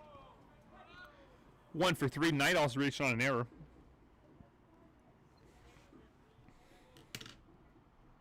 Takes the first pitch, ball number 1. 9-1-2 coming up for your Everett Merchants. We will see Jordan Mello, followed by Cole Kramer, and barring a pinch hitter, Bo Blacken. Bunt shown, pulled back, called strike number 1. Merchants just got to get some base runners aboard. Only down by 4 runs.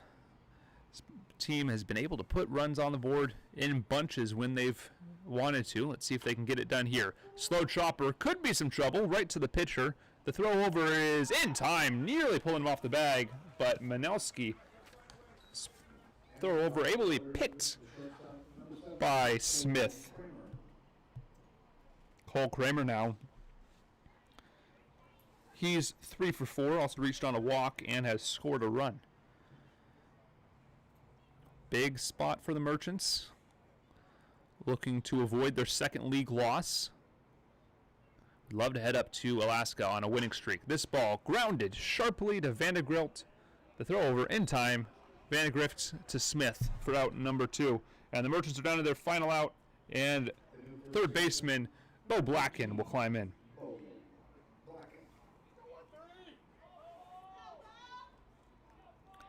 Fan favorite Bo Blacken digging in.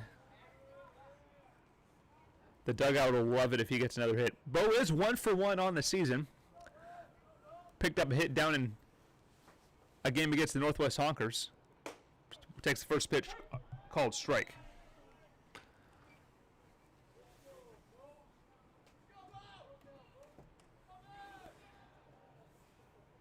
Oh, and 1 to Bo. Manelski looking to strike out the ex-pro. Called strike on the outside corner, and the Merchants are down to their final strike.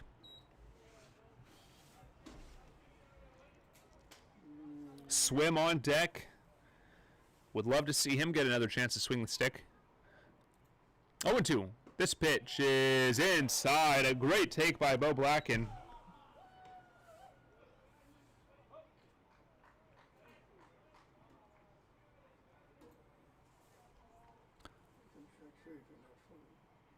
1-2 is a line drive. Base hit into left field.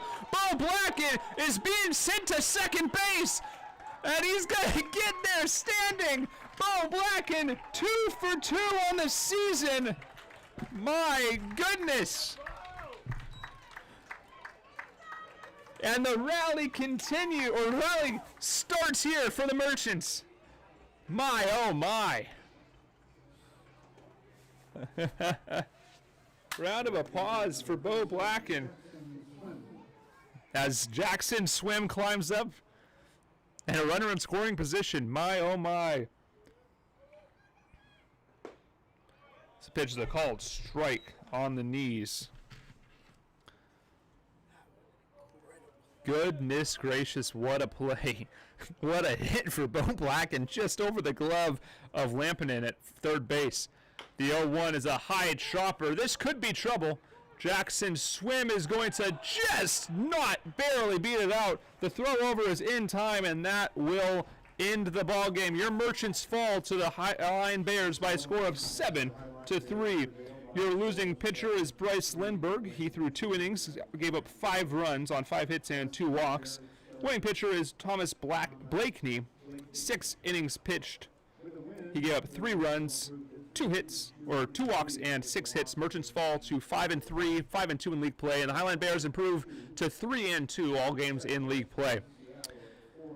Merchants will be off the next 2 days before a 6-game set in Alaska. First game is on Sunday night, 6:05 first pitch time here in the Pacific time zone, followed by the Midnight Sun game. First pitch of that game, 11:05 here in Everett time. Until then, I'm Sean O'Connor, the voice of your Everett Merchants. Have a good night, everybody.